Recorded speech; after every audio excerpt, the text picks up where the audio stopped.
You are now entering a dangerous liberty zone where God-given natural rights are held sacred and exercised. This is your warning. Tyranny, fascism, and censorship will not be tolerated. Ideas will be exchanged freely. Rigorous debate and open discourse is encouraged. If you are weak and your beliefs are fragile, you should leave now. Prepare yourself.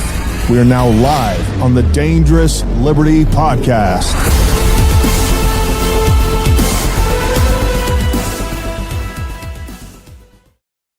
All right, folks. What is this? It's Tuesday. Happy Tuesday.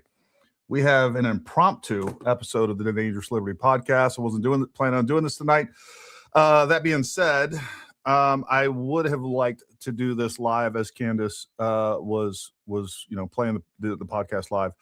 I'm not 100% convinced that is a live episode. It feels like it's pre-taped. I could be wrong.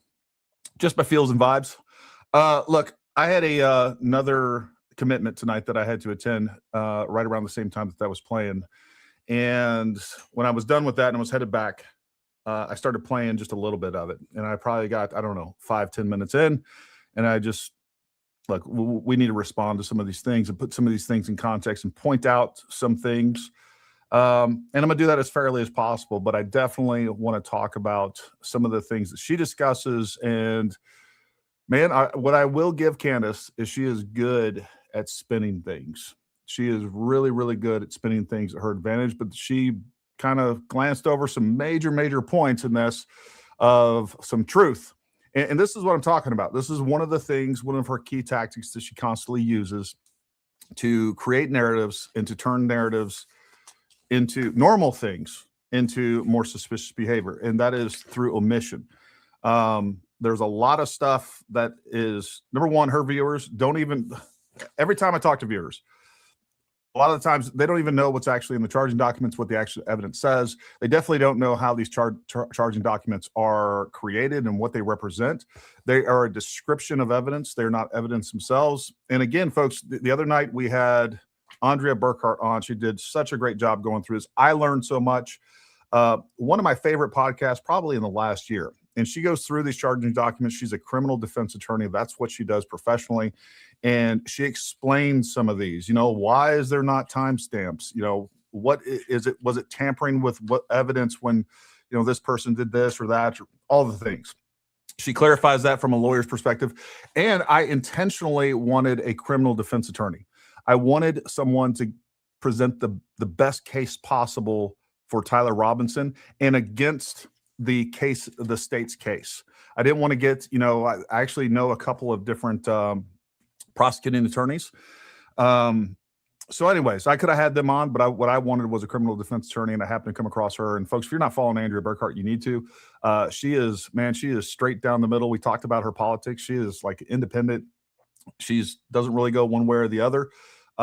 She's just a straight shooter, and she's a, just an honest broker. So anyways, tonight, folks, as always, we do this live so that you guys can, jump in on the conversation. I want to interact with you. I want to hear what you have to say.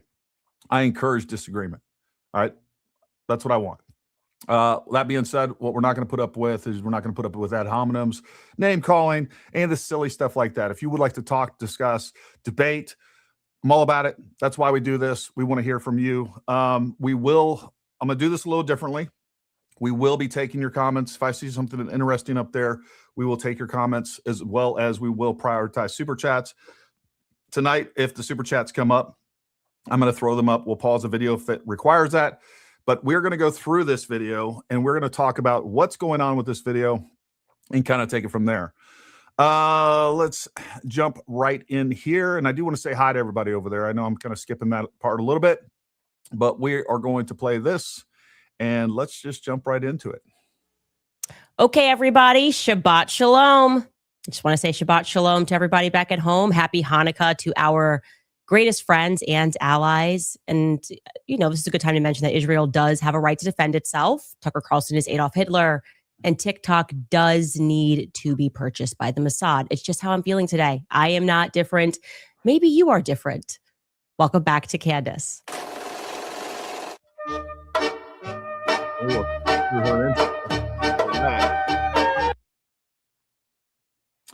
One thing that really bothered me with this, let me just go back just a little bit. You guys are absolutely crazy. You guys are absolutely. Let me go right about here. I think.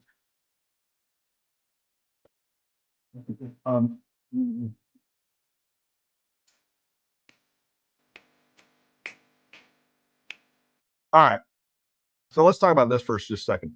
Is this someone that looks like they are participating in an investigation of the murder of their friend? No, she's doing a victory lap. And I will say rightfully so.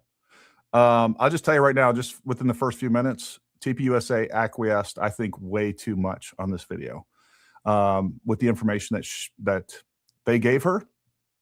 I don't see the point. It's a big victory for her. There's no doubt about it. Okay, you guys are crazy. You guys are absolutely crazy. The amount of people who attacked me for sending out a tweet being like, hey, I'm good, I'm alive. We had a very productive conversation. And they were like, she got the call. She got the call. She's betrayed us. She's doing something else. I can't believe it. All right. I don't know how many people saw her little video and her tweet right after the meeting. One of the first things, which again just came across to me as super disingenuous, she's like, don't worry, I'm alive. Like as if TPUSA was going to kill her right there. Look, anybody out there that genuinely thinks that, number one, that TPUSA is in on this, let me back up. Anyone that thought that Candace Owens was going to go there under this high publicity and not walk out of there alive, like you got to, I don't understand the way that you think. I just don't. I'll leave it at that. I'm gonna try to be nice, right? This has all just been a show. Calm down, okay? What do you think happened? Well, Erika said stop, and then I was frozen for 4 hours and 30 minutes, just like as I just put all of these talking points into my head. That is not what happened. I keep telling you guys, I am not governable. I am basically akin to Kanye West. I never felt more seen than when he tweeted a lot of years ago, just fired my manager because I realized I can't be managed. That is me. That tweet right there, I was like, oh gosh, yes, Kanye, I get this. Okay. Nobody is changing their mind anything. Well, how ridiculous would it have been if I'm doing all of this, investigating, asking all of these questions, and then Erika Kirk offers to answer some of these questions. And I'm like, no, I'm not going to go. I can't betray people. I don't want any answers to the questions. I just want to ask them. No, this is the entire reason we are doing this. We've been looking at the situation going, why can't Turning Point USA just answer basic questions? And I can tell you guys that yesterday for 4 hours and 30 minutes, there were no rules. They said you can ask us any question that you want, anything that's on your mind, which I appreciated. And some of you guys are thinking, who is they? Who is they? It's the Jews, obviously. Just kidding. It's Justin Strife. Justin Strife was in the room. It was just Justin Strife and Erika. George joined me just for the beginning portion of the conversation because he had that thing going on that I told you on the 15th all day. He was in a conference. And then I brought my cousin Mia, the one that has a really bad attitude. I just bring her there for vibes. I think it just confuses people. They're like, I don't understand what's this person doing here. And the reality is she's like always just listening to Cardi B music. But she's my cousin and I always have her around. And so that was it. She was kind of sitting a little bit away, but at the table, it was really just the four of us until George left. And I will be honest, I did not know what to expect going into the room. I did not know if they were going to be open. I didn't know what Erika's energy was going to be like, if it was going to be more of an argument, if there was going to be legal threats. You guys were telling me not to drink water, so I didn't drink water. Well, I brought my own water, but I didn't drink that water too. It was a lot. There's a lot going on, okay? And the conversation started with Justin Strife very sensibly saying, what are we looking to accomplish here? Like, what is the actual aim of this conversation? And he was pretty clear, and Erika was very clear that they were. Yeah. All right. So somebody over in the comments just said, hey, you don't get the good joke. There was a lot of people talking about, this was a whole joke that, where was this person up? All right. You don't get the joke. Had her followers telling her not to go, saying she would be killed. She was laughing at them, a joke. All right. So I understand that she may have taken it as a joke, but I can just tell you right now from what I saw on X, there was a lot of people saying, don't go to this thing. Do not go. They're going to kill you. All of these things. So I understand that some of these people thought it was a joke, but for others, they thought there was people out there actually concerned for her safety, which again, just like she said, people were saying, don't drink the water, all of those things. So there's that. We're sort of most upset with what obviously a bit of a fever pitch, when I tweeted that it was a God a little bit away, but at the table, it was really just the four of us until George left. And I will be honest, I did not know what to expect going into the room. I did not know if they were going to be open. I didn't know what Erika's energy was going to be like, if it was going to be more of an argument, if there was going to be legal threats. You guys were telling me not to drink water, so I didn't drink water. Well, I brought my own water, but I didn't drink that water too. It was a lot. There's a lot going on, okay? And the conversation started with Justin Strife very sensibly saying, what are we? Tammy McDonald said, damn, Gary, I have to stay awake. She never showed your video of the staircase going to the roof. She's unbelievable. Yeah, she's omitted a lot of stuff. And this is one of the problems that I have. Real quick, let me grab another super chat real fast. Says, Gary, do you have a contact email for YouTube? I don't know what you mean by that. You can send me an email at dangerousliberty at Paramount, DL podcast at ParamountTactical.com, if that's what be looking to accomplish here. Like, what is the actual aim of this conversation? And he was pretty clear, and Erika was very clear, that they were sort of most upset with what obviously a bit of a fever pitch, when I tweeted that it was a God-forsaken company and people should not give money to it. And I have to own that. That's aggressive. That is actually aggressive in the retrospect. I was very frustrated. And I don't know, I felt like we weren't getting any answers, and there were so many lies. And then I was getting attacked for asking all meaningful questions that was with. Okay, this is just a lie. They said they could not do a virtual meeting for authenticity, but TPUS interviewed you in the same day. How hypocritical can they be? No, look, they explained this. They offered that meeting with Candace days before, and the conditions are, and it's a reasonable condition, given the things that she said, that they could sit down in a room one-on-one. This is absolute not, it wasn't because they couldn't do it or anything else. And by the way, I can tell you right now, there was so much back and forth. Again, they were trying to accommodate her. They gave her multiple days. They came to agreements in multiple terms with her, and she kept freaking changing, moving the goalpost, and finally agreed to what they agreed upon and made it happen. Erika Kirk, understand this. Erika Kirk and her team flew to Nashville to go talk to her. Like, how more accommodating can you be? So just stop with this stuff. It's not TPUSA not accommodating Candace. It's the other way around. Candace could have went down there to their headquarters, but after all the back and forth, Erika Kirk, the victim in all this, flew all the way to meet her demands. And I still have an issue with that. I mean, it's very gracious, and it just tells you about Erika Kirk's character and what she's willing to do. Because I don't think, if I was there to advise her in their capacity, that's not what I would have told her to do. Like, no, this is enough. She's the one claiming that TPUSA, others, and her, by, with, and through her suggestions and innuendos and everything else, that Erika Kirk was involved in her own husband's death. So, like, just stop with the nonsense.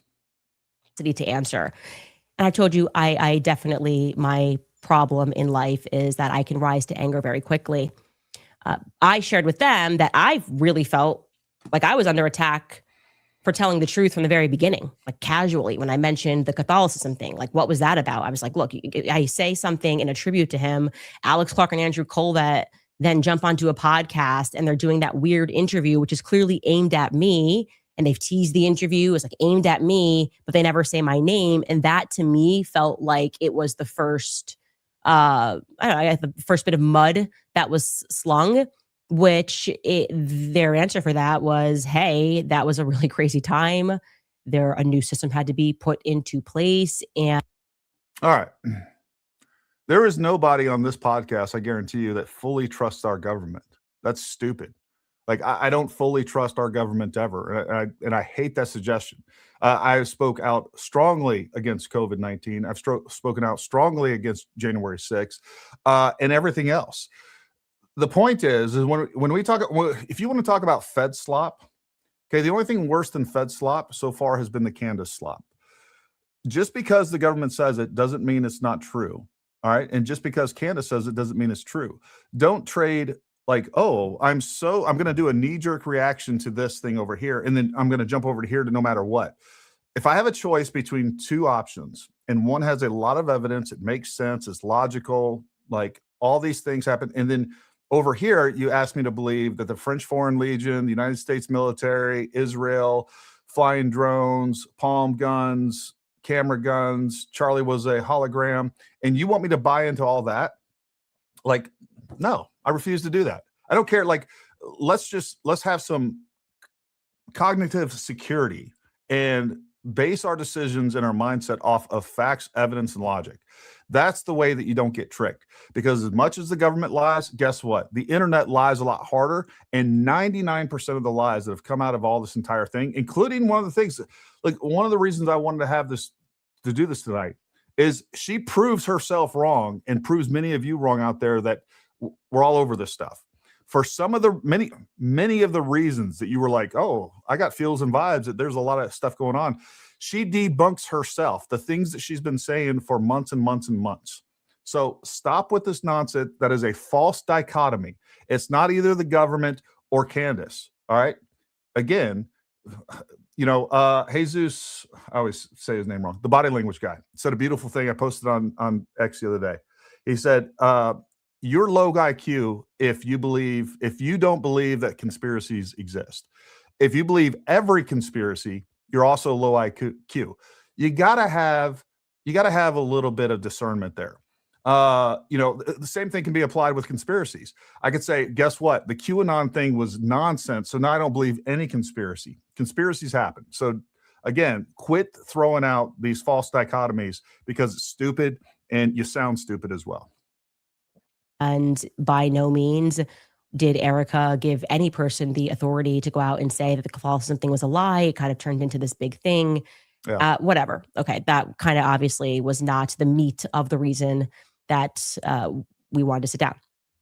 I will say I was immediately refreshed by the fact that one of the first things that Erika did was she owned the lies, or rather, I guess they would cage it as miscommunications that were coming from various people at the company. Like, look, this is a company with 650 people that are employed.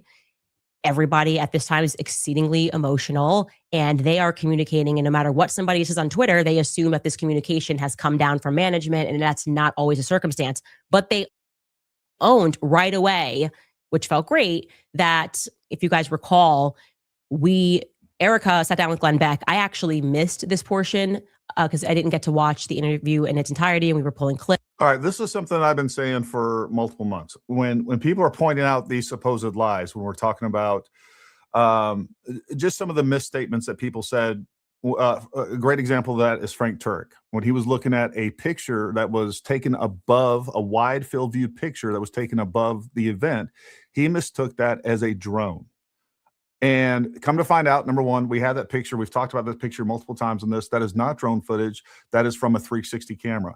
That picture was definitely posted. And I confirmed with Andrew Colvett that picture was posted on, and we already knew it. We had it too. It was posted on Charlie's own Instagram before he arrived. So we know that's the picture that Frank Turek was talking about. And it was a misunderstanding. And there were other statements that were made.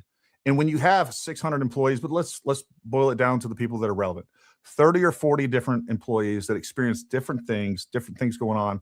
Another great example of this was Mikey McCoy. When he's relaying to his father, there was blood everywhere. That's what he said. And his father actually took that as it was blood all over him. And then later on did a church service. Mikey McCoy explained that, he hadn't talked to his dad for weeks. He didn't know about this until like a week or two after his dad said it. And then they couldn't go back and correct the record. It's miscommunication. And if anything, that indicates that it's not a conspiracy, right? If it was a conspiracy and they were really worried about covering up a murder, they would get all these hundreds of people together and freaking like, hey, look, we got to get our story straight. And this is what it has to be. But it's not. It's just human beings. You guys work at different companies. You know how much the rumor mill goes around because one person said something and it's just not true, and it's not even intentional. It's just, they're relaying information wrong. And when you have decentralized people doing what people do, you're going to have some conflicts, right? Information conflicts. And what people have done is they've put that under a microscope and they said, see, that's not only proof that they're lying, it's proof that they are a conspiracy to kill Charlie Kirk. That's the conclusion they jump to. And it's absolutely nuts. It's just, it defies common sense too. That's because a lot was coming out very quickly, but there was a portion that was going around that was viral, and it was Erika saying that she had Charlie's phone and that Charlie never texted anybody the night before saying that he thought that they were going to kill him. And that obviously reflected poorly on me because I was the one who said that he did, in fact, text multiple people the night before. And then I went on Jimmy Dore on Friday, Jimmy Dore's show, and I clarified. I said, Andrew Colvett told me specifically that he was one of the people that received this text message. So I got that first person. I didn't get that from a source. I got that directly from Andrew Colvett. And then somebody who had access to Dan Flood's communications said that Dan Flood similarly received a text message. They owned that right away and explained. Erika said that she has Charlie's phone. She's looking at his iMessages. And it turns out that he, like everybody else, communicates on Signal. He communicates on Telegram. And that those when she heard me say that, they then went and looked. And yes, that what I said was true. Andrew Colvett received a message the night before, and Dan Flood received a message the night before. Now, they asked me if I had actually like a concrete a copy of what Dan Flood got the night before. And I said, no. If somebody told me what it said, which was almost exactly what Andrew said, which is they're going to kill me. Andrew did not know who they were, that he was referring to were, but they clarified that the message that Dan Flood received said the left is going to kill me. So I can't confirm that one way or the other. I have to trust them on that because I did not see that concrete message. I was told that it said they.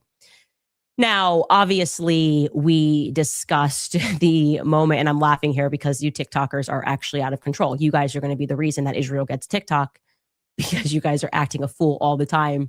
And the videos were so hilarious of you guys mocking the Barry Weiss interview. It's great. It's good to laugh at ourselves.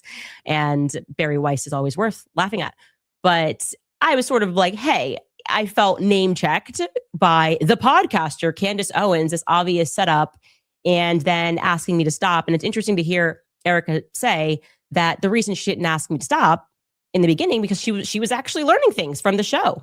She was actually learning things, and that I think she similarly felt that Barry Weiss was trying to create a moment. Obviously, it's who Barry Weiss is. It's the Zionist lobby. She's trying to right perceived wrongs because I'm against her side. That does not surprise me. That's kind of why Barry Weiss exists. That's the reason they put her at CBS, is because she's just committed to stacking the audience with people that are going to present the pro-Israel cause and talk about anti-Semitism and talk about like crime being on the rise. It's kind of an embarrassment, but I actually do accept that. And I should also clarify that Barry Weiss, obviously. So first of all, somebody just said earlier that Erika did all this stuff in good faith. She did.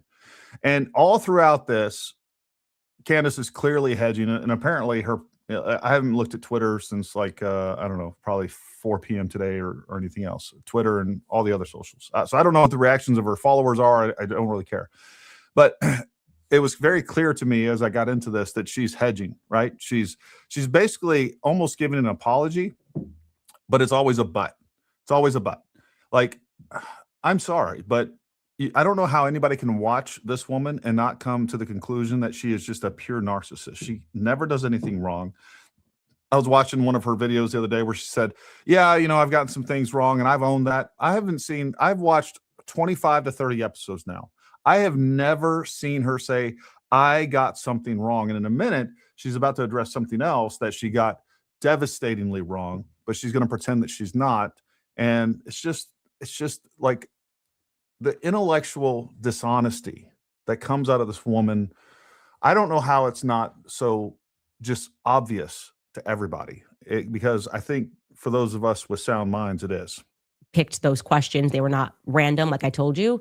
It wasn't like people were coming to the mic and it was an open mic and they didn't know if they were going to get. It was all very much planned by Barry. But Erika said that she knew the general idea, like they were going to mention me and mention the conspiracies, but she was not given that specific, the podcaster, Candace Owens question. So I think that's fair to clear that up. Now, I did not at all recant any of my suspicions, and I understand people disagree with me about particular. Like, how did Erika act in bad faith? Like, I don't even know how you can twist that, do some sort of mental gymnastics and twist that into Erika did something in bad faith. She didn't. I mean, she's been unbelievably gracious throughout this. And even in this, when she's finally confronting the accuser, her accuser, and TPUSA's accuser, like, it's, I don't know how you can come back. People at Turning Point USA. I communicated what I communicated in front of the whole world. My skin crawled after I spoke to Terrell Farnsworth, the person who took the cameras down. He lied to me several times. I explained to them, which felt good to have that direct communication, how Terrell lied multiple times, and that I did not understand why he was there that day. They echoed what he said. They defended what he said, that they were trying something new that day, that they typically live stream, which is what. All right. The lady had death threats on her life. Are you crazy, dude? Did she? Have we seen any proof of that? Have we seen so much as a screenshot of an email or anything else? Because here's the thing. If Erika said she was getting death threats, this lady would be on there demanding screenshots. I want to see the text. I want to see what you got. Especially if she said something like, hey, because of Candace, I'm getting death threats personally. Candace would be on the next episode saying, prove it. Prove it to me. Give me some proof. Show me the receipts. We do not. Look, I'll be honest with you. I think that Candace got some sort of tip in her little tip jar that indicated that, the French and put out this whole narrative.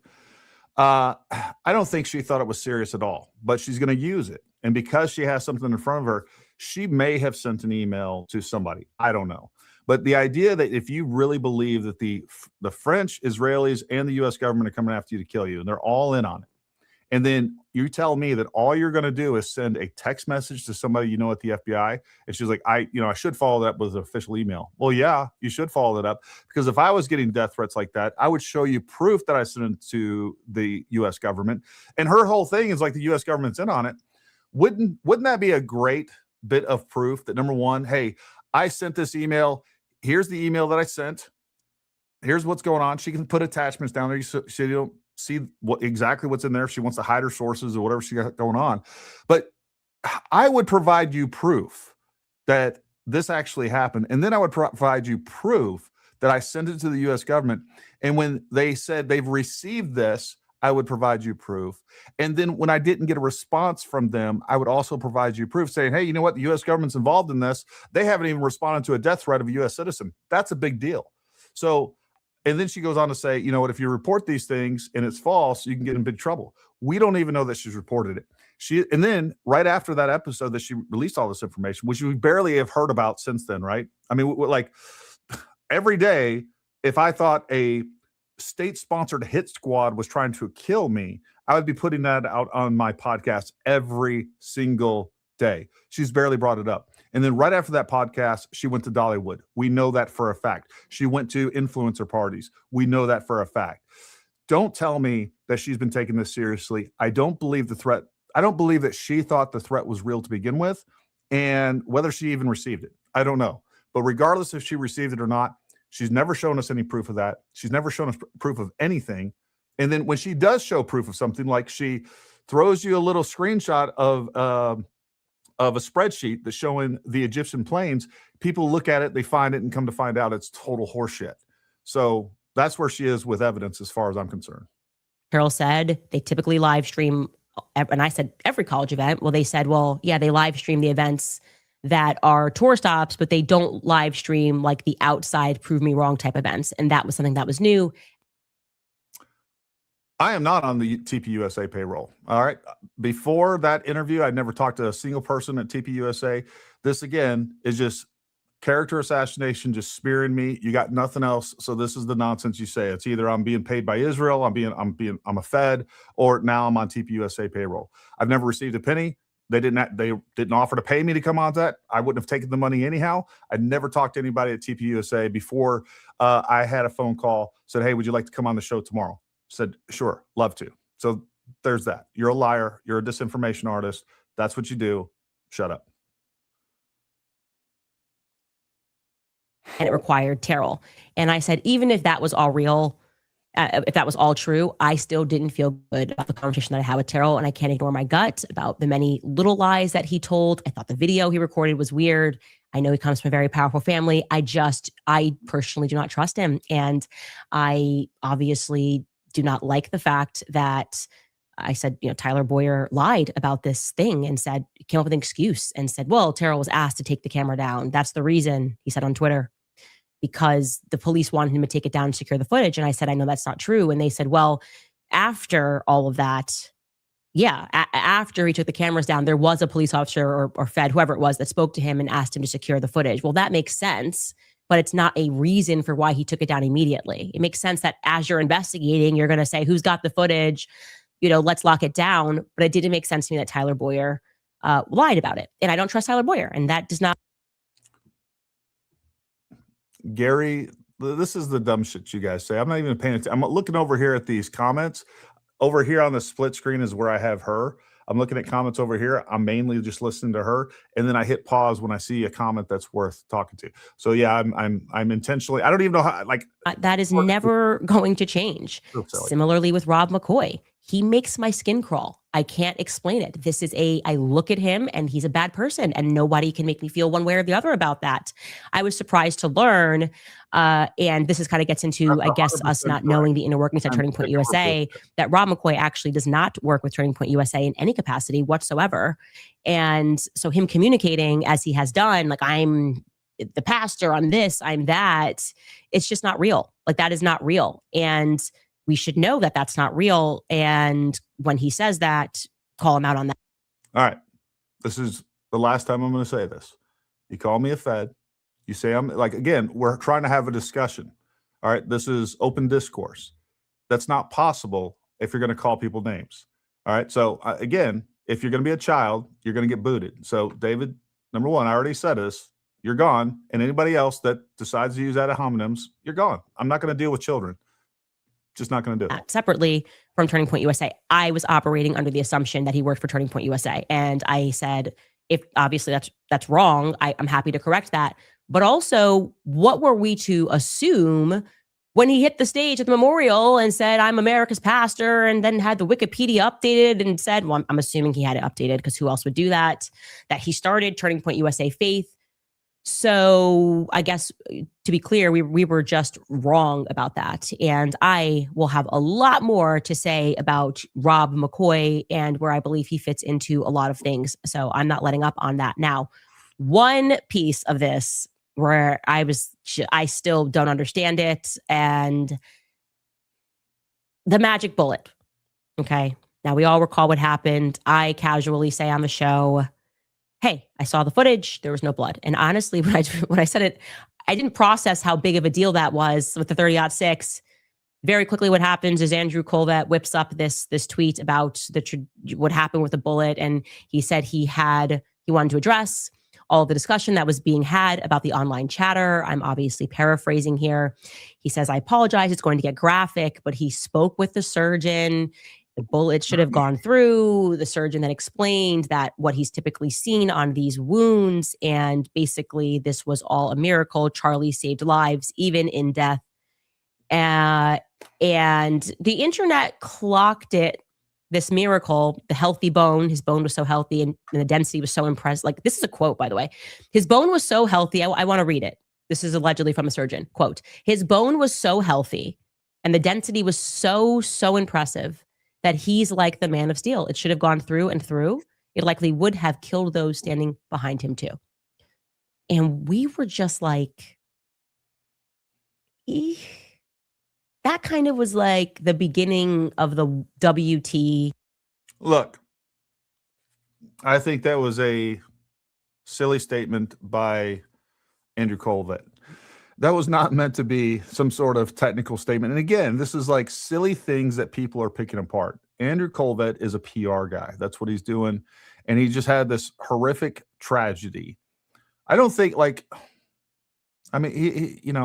was he using some hyperbole there? Was the surgeon trying to comfort him? Like, that wasn't the actual technical medical assessment. Like, man, he's got bones of steel. It was just somebody trying to, throw on some rose-colored glasses about the event. Like, it could have been worse. Somebody could have got killed in the back. And then they got a little kind of waxed poetic with that a little bit. Andrew Colvett got over his skis a little bit with it. But that's the thing. Something as simple as that is normal for grieving people to do, and especially someone that's famous, like, hey, this is what's going on. And, he's a PR guy. He's trying to paint the best picture he can, not out of dishonesty, but, just it's normal. Like, we all do that when we have loved ones that pass. We try to make the best of it and remember the best things about them, or try to take that event and turn it and the way that people have picked that apart and turned that into something suspicious or weird or whatever else, I think is unfortunate. Right? I feel like that was kind of the beginning of it. And immediately people in the comments responded to Andrew, and this individual said, this post is so fake as it would violate HIPAA. Like, there's patient privacy. You can't just call up the surgeon. And then Andrew Colvett replies and says, rest assured, I would not have posted without full permission. Now, he said he spoke to the surgeon, and they confirmed that Andrew spoke to the surgeon, but that they did not know that he was going to write that tweet. They did not know that he called up the surgeon. So, like, it very much came across to be like Andrew was just flying by the seat of his pants. I don't know. Like, he was just flying dark on me. And I was like, that seems very strange to me, because why would a surgeon do that? Like, the first thing the surgeon should say is, I can't speak to you. I don't even know, in theory, Andrew wasn't even there when Charlie died. I don't even know why the surgeon even knows this guy, actually. All right. This really does hit the nail on the head. It isn't that we trust the government. We don't trust Candace. And see the proof in Tyler Robinson being the assassin. You are just that much of a fool. That's the problem, is like, I don't trust the government. But it doesn't mean that everything they say that we should again, default.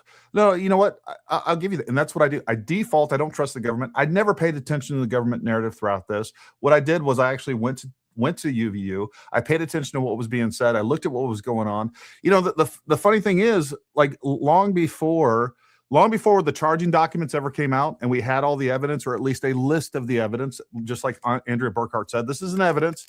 It's a list or a description of the evidence that they have to show the judge. That's why it's not like super specific in some areas. Before any of that, the only thing that I was doing was like trying to separate the wheat from the chaff. I was like, look, folks, I don't know what's going on right now. We don't know. We don't have a lot of information, but what I do know is that, like, a palm gun wasn't used.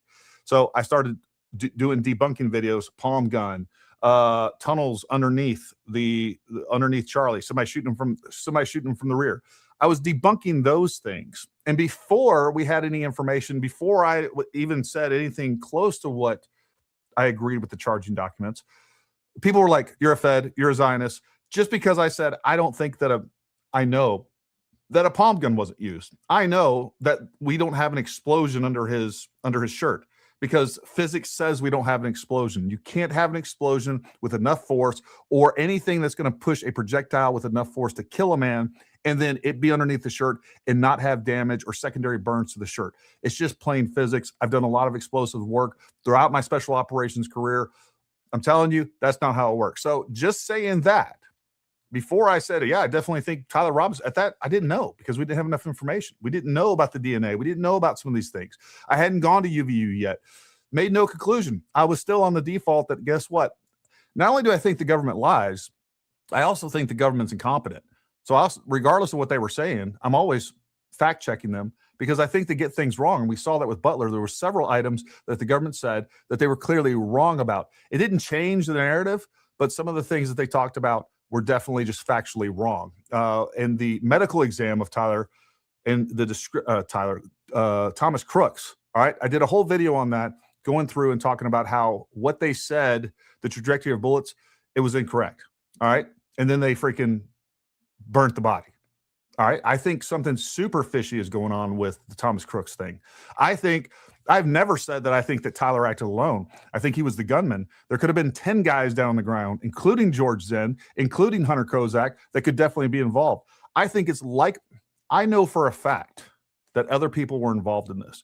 At a minimum, Lance Twiggs knew about what was going on, and he's complicit to this murder. I think it's also very likely that Tyler was targeted, profiled, and then weaponized, radicalized and weaponized, and was manipulated to potentially do this. I want to see what's more going on there. I don't think he acted alone. I do think he was the gunman on the top of the roof. That's where the evidence has brought me. So, and that's with everything that I've looked at, the ballistics, everything going on. And I also believe that the ballistics are definitely an anomaly and atypical. What I will say is that it definitely a 30-06 can produce those results. You can't say it's impossible because we don't know enough about the round. We'll play some more. Maybe he hung around after, but Andrew was not one of the people that got into the hospital or anything like that. So this is quite literally the PR guy who's calling the surgeon, and so that just seems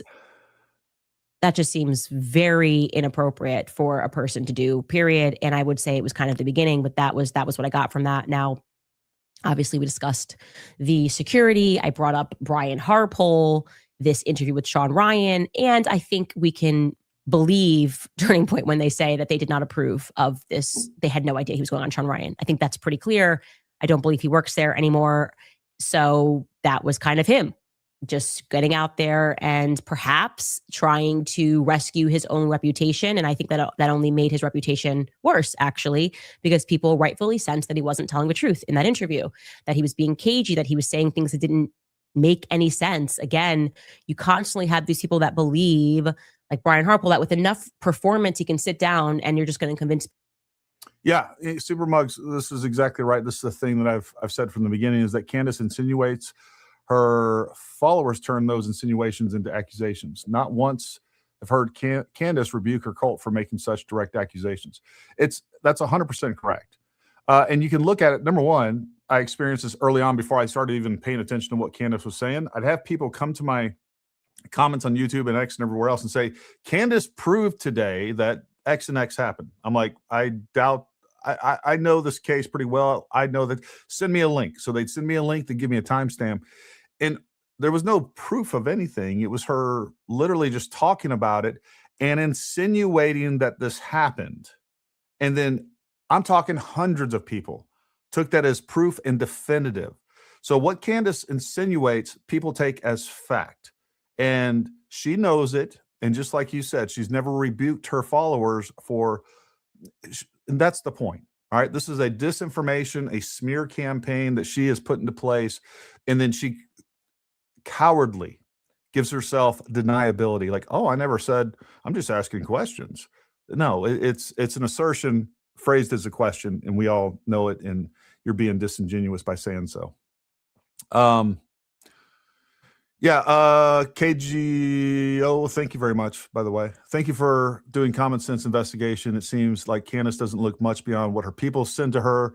Keep up your good work. Love your show, and Merry Christmas. Merry Christmas to you, and Merry Christmas to everybody out there. God bless you and your family, and I hope everybody has a wonderful Christmas. People that this is real, and this is just a different time. Like I said, these TikTokers are out of control. They will check you in 4 seconds, okay?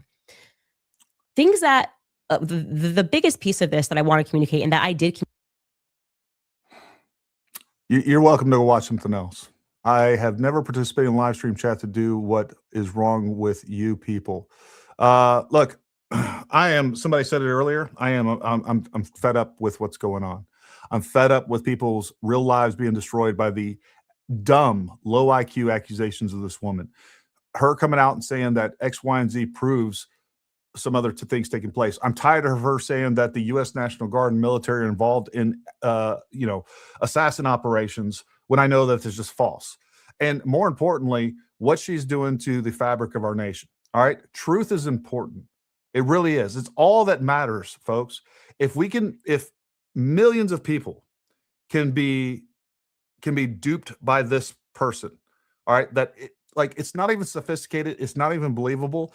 The first couple episodes that I watched early on, I was like, I don't need to pay attention to this. I don't need to respond to this because this is going to die down. Everybody's going to see right through her and what she's doing because it's just dumb. She's talking about Mormons and bee cults and like every time you watch another episode, she's bringing in new characters. Like that's the other thing that's very obvious to me is how engineered her shows are. They're made like a mini series. She's constantly introducing new elements into this, just like a new villain in a some crime series. It's contrived. It's engineered. She knows what's going on with this, and it's a problem. Like we need as Americans to be able to spot BS and disinformation, and then people out there need to have the courage to call it out. And people are like the tide's changing. People understand that she's been lying the whole time. People are finally waking up and realizing they've been fooled by this woman. And if someone like her can fool us, then just about anybody can. When we get somebody that's much more sophisticated, can come in and fool people that weigh 10 times more people than she does, that's how we lose this country. We lose elections because we are fooled by nonsense. We're promised things that we know we're never going to get. And the other big thing that this is going to be used against us in the next few months, another element of this is it has completely undermined the citizen journalism that has replaced the mainstream media. For going forward, I'm telling you, like, number one, Candace follower is going to be used as a pejorative, like, oh, you're another Candace follower. It's going to be used like in the stead of you're stupid. And then on top of that, what's going to happen is every person out there that is trying to do legit, honest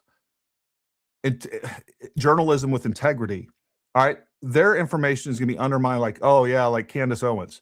What she's doing to the trust of this country, and there's definitely forces behind this. I'm telling you, this is part of a sophisticated disinformation operation that I think is being at least perpetuated, pushed algorithmically by foreign adversaries and political adversaries and other things like George Soros funded operations, because they're destroying the conservative movement. She has undone everything that Charlie Kirk worked for.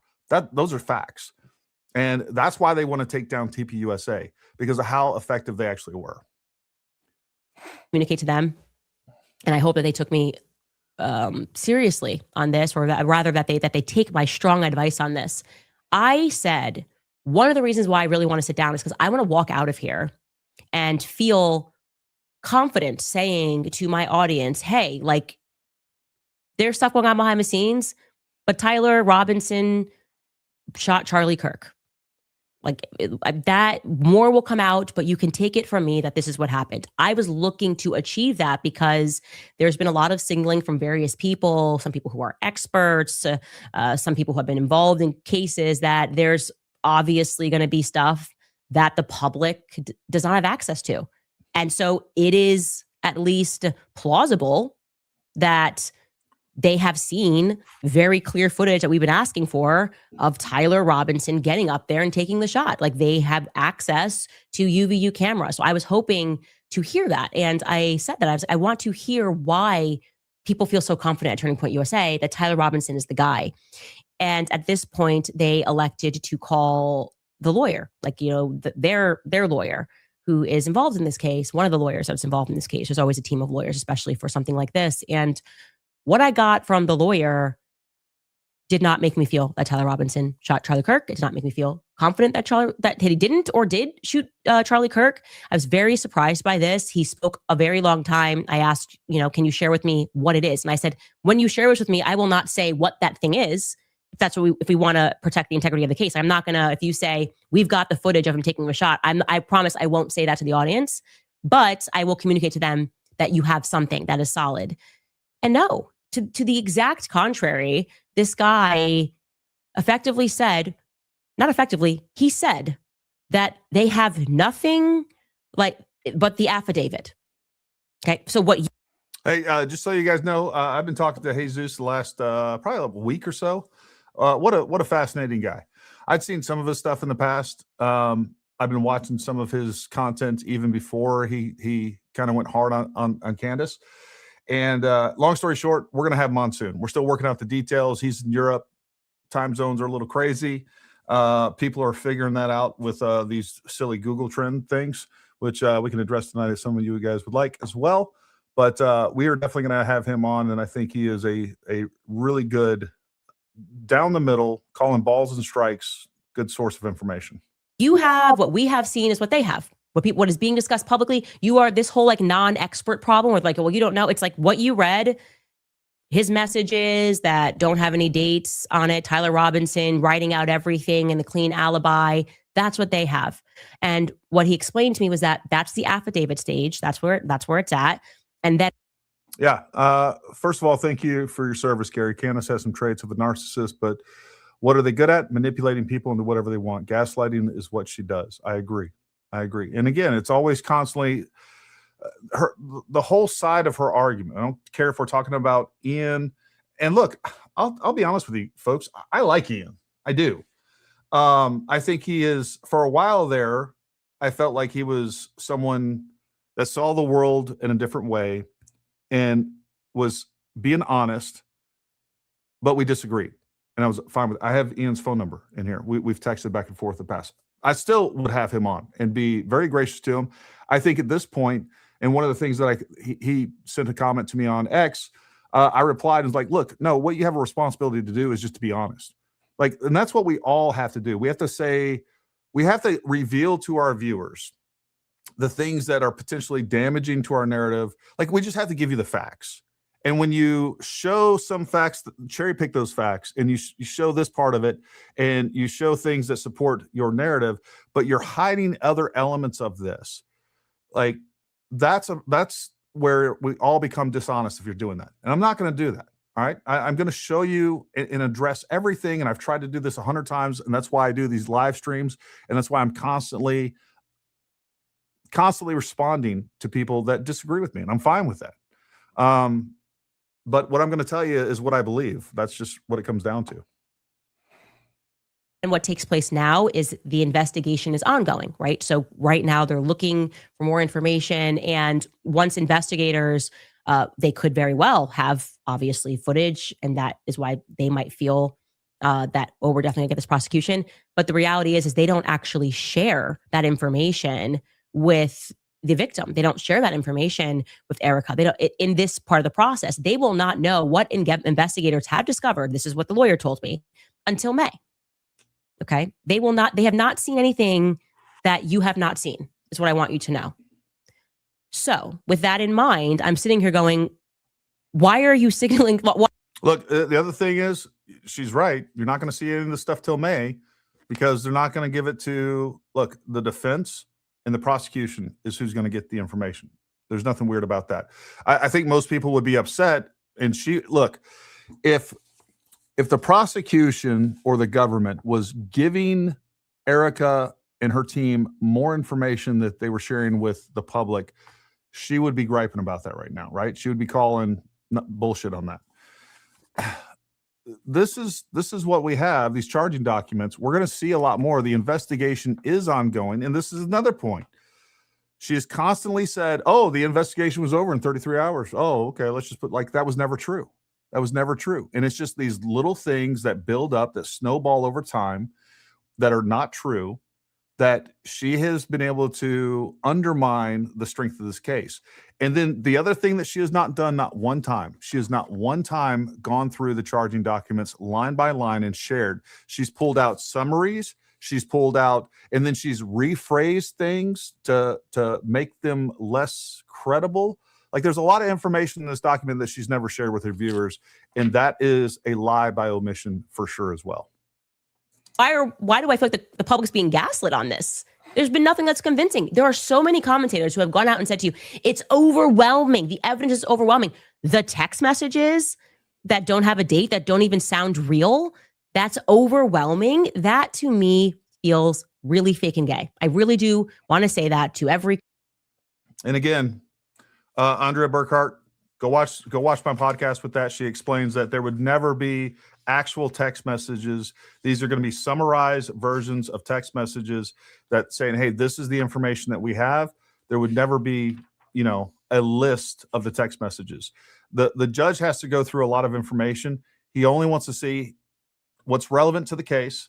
And that's why they summarize this. That's why there's ellipses in there. It's letting the judge know that, hey, these are just excerpts. Now, they're going to have to show the actual text messages in court. And the judge knows that. And there's just this good faith argument. And the prosecution is going to see it as well as the defense is going to see it. So what they put in these charging documents, there is evidence to back it up. It is a description of the evidence. It is not the evidence themselves. And of course, there's not going to be timestamps in it. And Andrea Burkhart said that is normal. She's never seen timestamps in I don't know if she said that, but she said it was normal. I don't want to put words in her mouth, and make sure that I'm staying factually as I can possibly be. Commentator that is out there trying to tell the public and insisting that if you say it enough times it'll become real, you're actually just being dishonest. And I offered that a more honest way to communicate would be to say, we think he's involved. We feel strongly. I've said that. I think he's involved. We are very hopeful that throughout this investigation, we are going to get that concrete thing. And that's where we're at right now. That's just the stage that we are at. All right.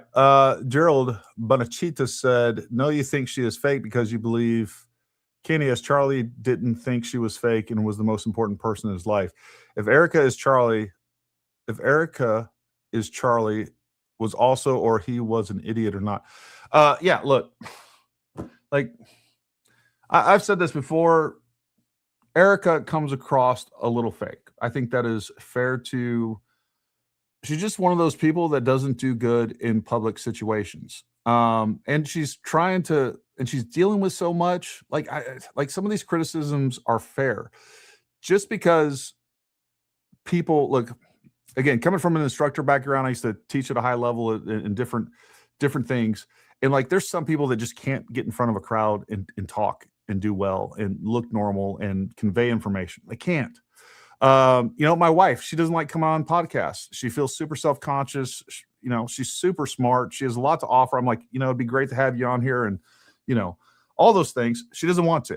All right. Erika is forced into a situation where she is much more public facing. And what I will say is that if you look back at some of the interviews that she's done on stage with Charlie, where she's not having to be front and center, and it's just like she's kind of Charlie's wingman, she's like a different person that she's been in some of these other things. And then on top of that, you factor in the fact that she, dealing with her husband's death. Like, people are being so fair and putting her under such a magnifying glass. People are being so unfair and putting her under such a magnifying glass. It's unreasonable. And really, some of you should be ashamed of yourselves over it. And then again, you're twisting that into, oh, she's definitely in on his murder as well. Let's be real. That's what you're doing too. That is not what we are getting from them. That is like, I just feel like that's really important to let you guys know.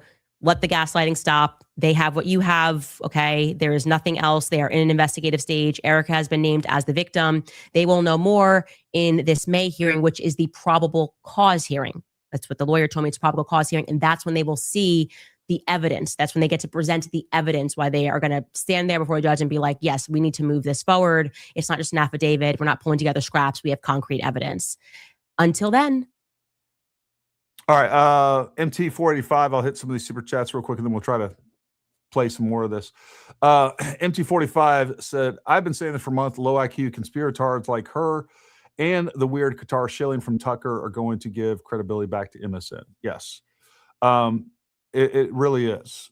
Like, some of the stuff is so easily debunked, and she even debunks herself and throughout this, which is one of the reasons I wanted to point out and make sure that some of these things are highlighted, because I think they're important to the overall narrative. CJ Carenti, always being a champ behind the scenes. Thank you, CJ. We appreciate your support so many ways. Again, folks, he's the one that actually spent a lot of time and effort and a lot of money and a lot of manpower getting our 3D model. Thank you, CJ. Candace's husband is a British cigarette. All right. I don't really know what that means. I do, but we'll leave it alone. Can you comment on iShot TV where he did demo on Dummy and Deer Neck type bullet being said took neck off. What your take on this video? The same thing I've always said before. Like, we don't know. Like, a lot of people are like, Gary, do a test to prove one way or the other. All right, I will do a test. The only thing I need from you is I need to know the ammo that Tyler used. There is such a wide array. And here's the other thing. The other thing that I always say I need like 50 cadavers that are about the size and build of Charlie Kirk, so that we have a good sample size. Like, we're going to do some testing. Don't worry about that. With that being said, like, it's so hard to recreate this shot. You know, we need a 9.1 degree slope. And the other thing too is we don't know what exactly where Charlie was leaning forward in relation to the bullet. You know, he wasn't perfectly straight on, you know, if he's canted a little bit. And if you know a little bit about ballistics, you're like, oh, I can go out there and I can put out a pig, you know, a pig pork butt, and I can shoot this and I can see if it's real or not. If you know a lot about ballistics, you know that it's very complicated to do that. And one of the things that we don't know is we don't know anything about the ammo, and really nothing about the rifle itself either. We'll definitely address that. And again, I'll talk more about the ballistics at the end of this. Let's cover this, and then we'll definitely talk more about that. I'm sure there's some questions, and I want to go more in depth on that too. What did she expect the judge put what did she expect? The judge put out a gag order on all witnesses. That's not true. So of course they're going to say all we have is the arrest affidavit. As Andrea Burkhart explained the other day, and I do think there's been an update to the gag order. The gag order originally was just for the defense attorneys and the prosecution attorneys. With that being said, they updated it and said, if you are a witness and you are served with a gag order, you're obviously under a gag order. So there are only going to be specific people that are going to get a gag order, and therefore they have to abide by that. A lot of the witnesses don't have a gag order, and we're going to have some more eyewitnesses on in the next few days for sure. They read more of that text message chain. I will find the video and send it to you. I don't know who they is. We've read the entire text message chain on this as well. If is the lawyer for Erika TPUSA or the prosecution for the case that she spoke with? It's the lawyer for Erika in TPUSA, not the prosecution. That's who she's saying she spoke with. Lucas Ray's Works, thank you very much, buddy. We appreciate that. Appreciate all you devote to the podcast. At what point do we stop talking about Candace and give any of her BS any time or thought? I feel the need to be an opposing voice as long as she's out there. That's what I feel like. I feel like that's the right thing to do. And I'm just done with it. I'm done watching what she has done to the United States, to people's minds. Like, and here's the problem. Like, a vast majority, what I have found, let me back that up a little bit. What I have found is that, like, a lot of these people that are all invested in this and trying to prove that, you know, this is some big conspiracy, they are leftists through and through. They never liked Charlie Kirk. They never liked TPUSA. They never liked Donald Trump. They never liked the MAGA movement. They're not conservative.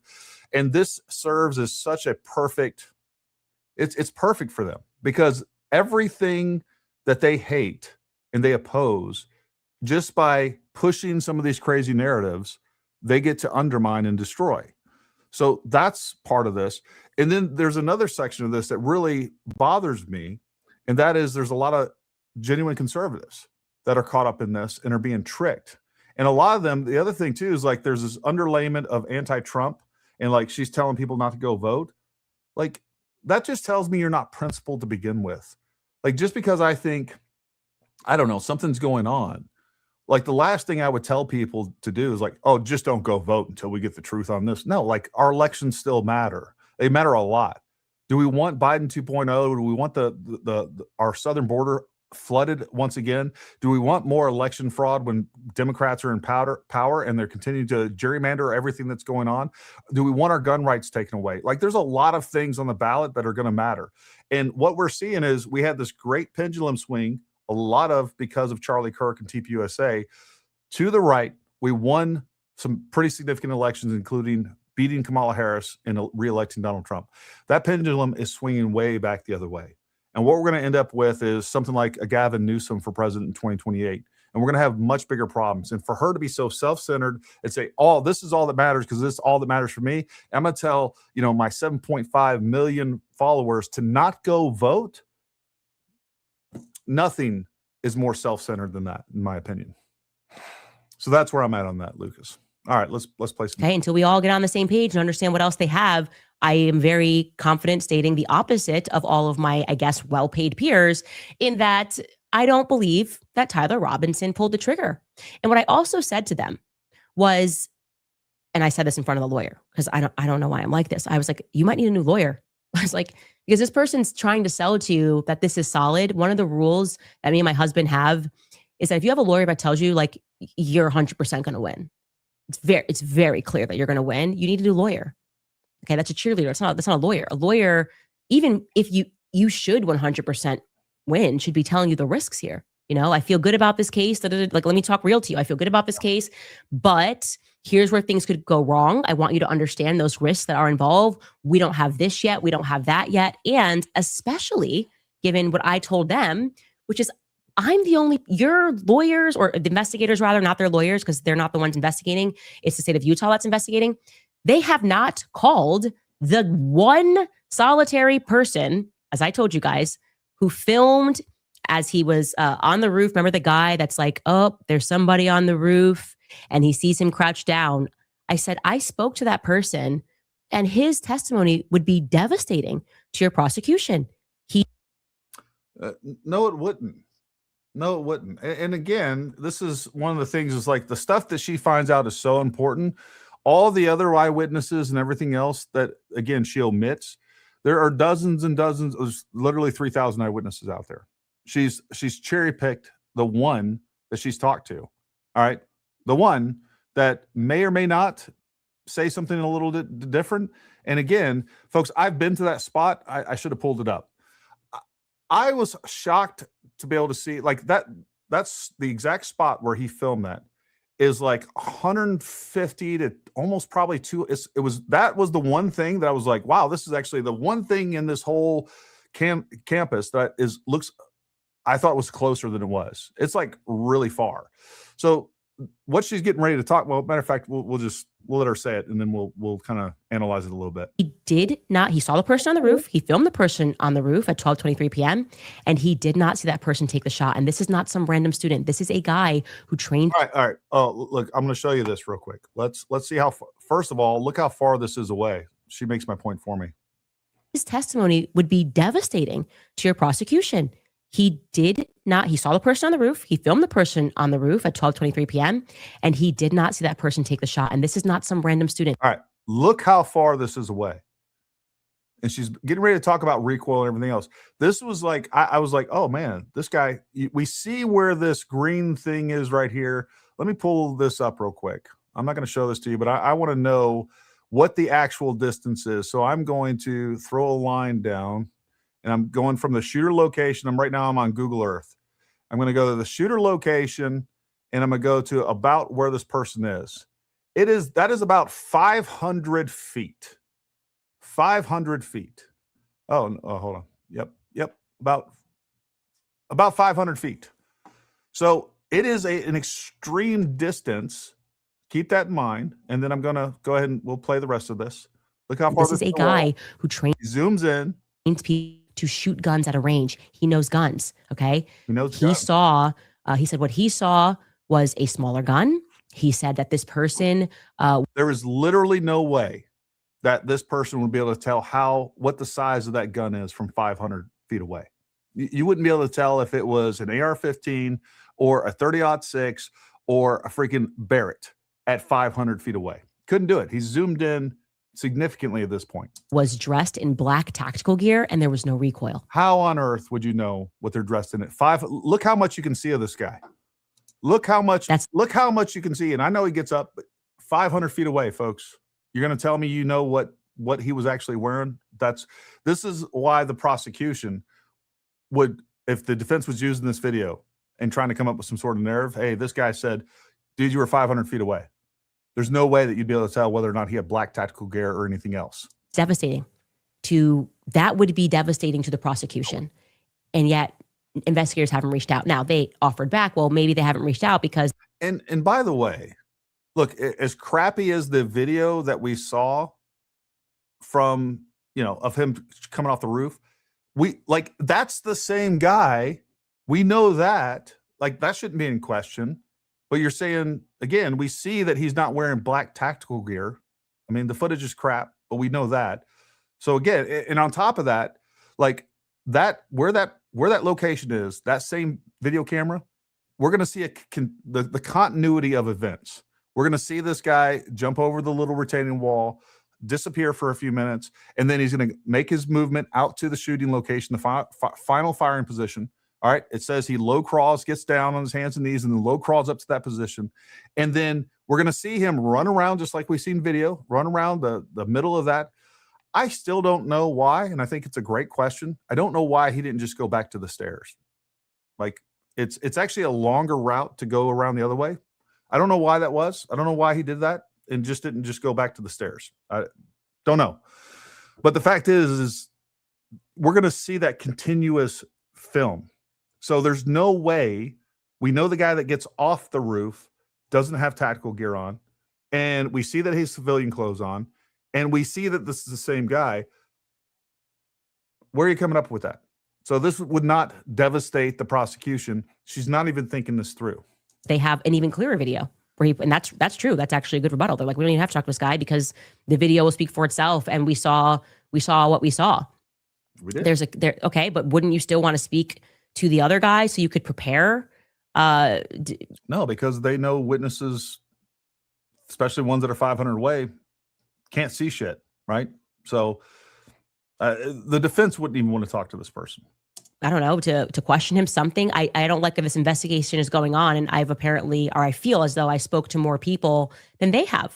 Both of the people who filmed videos that day told me that they weren't reached out to. So I don't understand what's happening here. I don't understand both people that filmed videos that day. There's thousands of people, at least hundreds of people with lots of videos that the FBI does have. They also have the 4K footage from TPUSA. All the videos that we're left with are the ones that the FBI didn't want. We're left with the scraps, and we still have a lot of information from those scraps. The high definition videos, the ones that show some real evidence, they've already seized those and they got them. We're left with the stuff that the FBI didn't want, or people just happened to get away from and didn't turn that information into the FBI.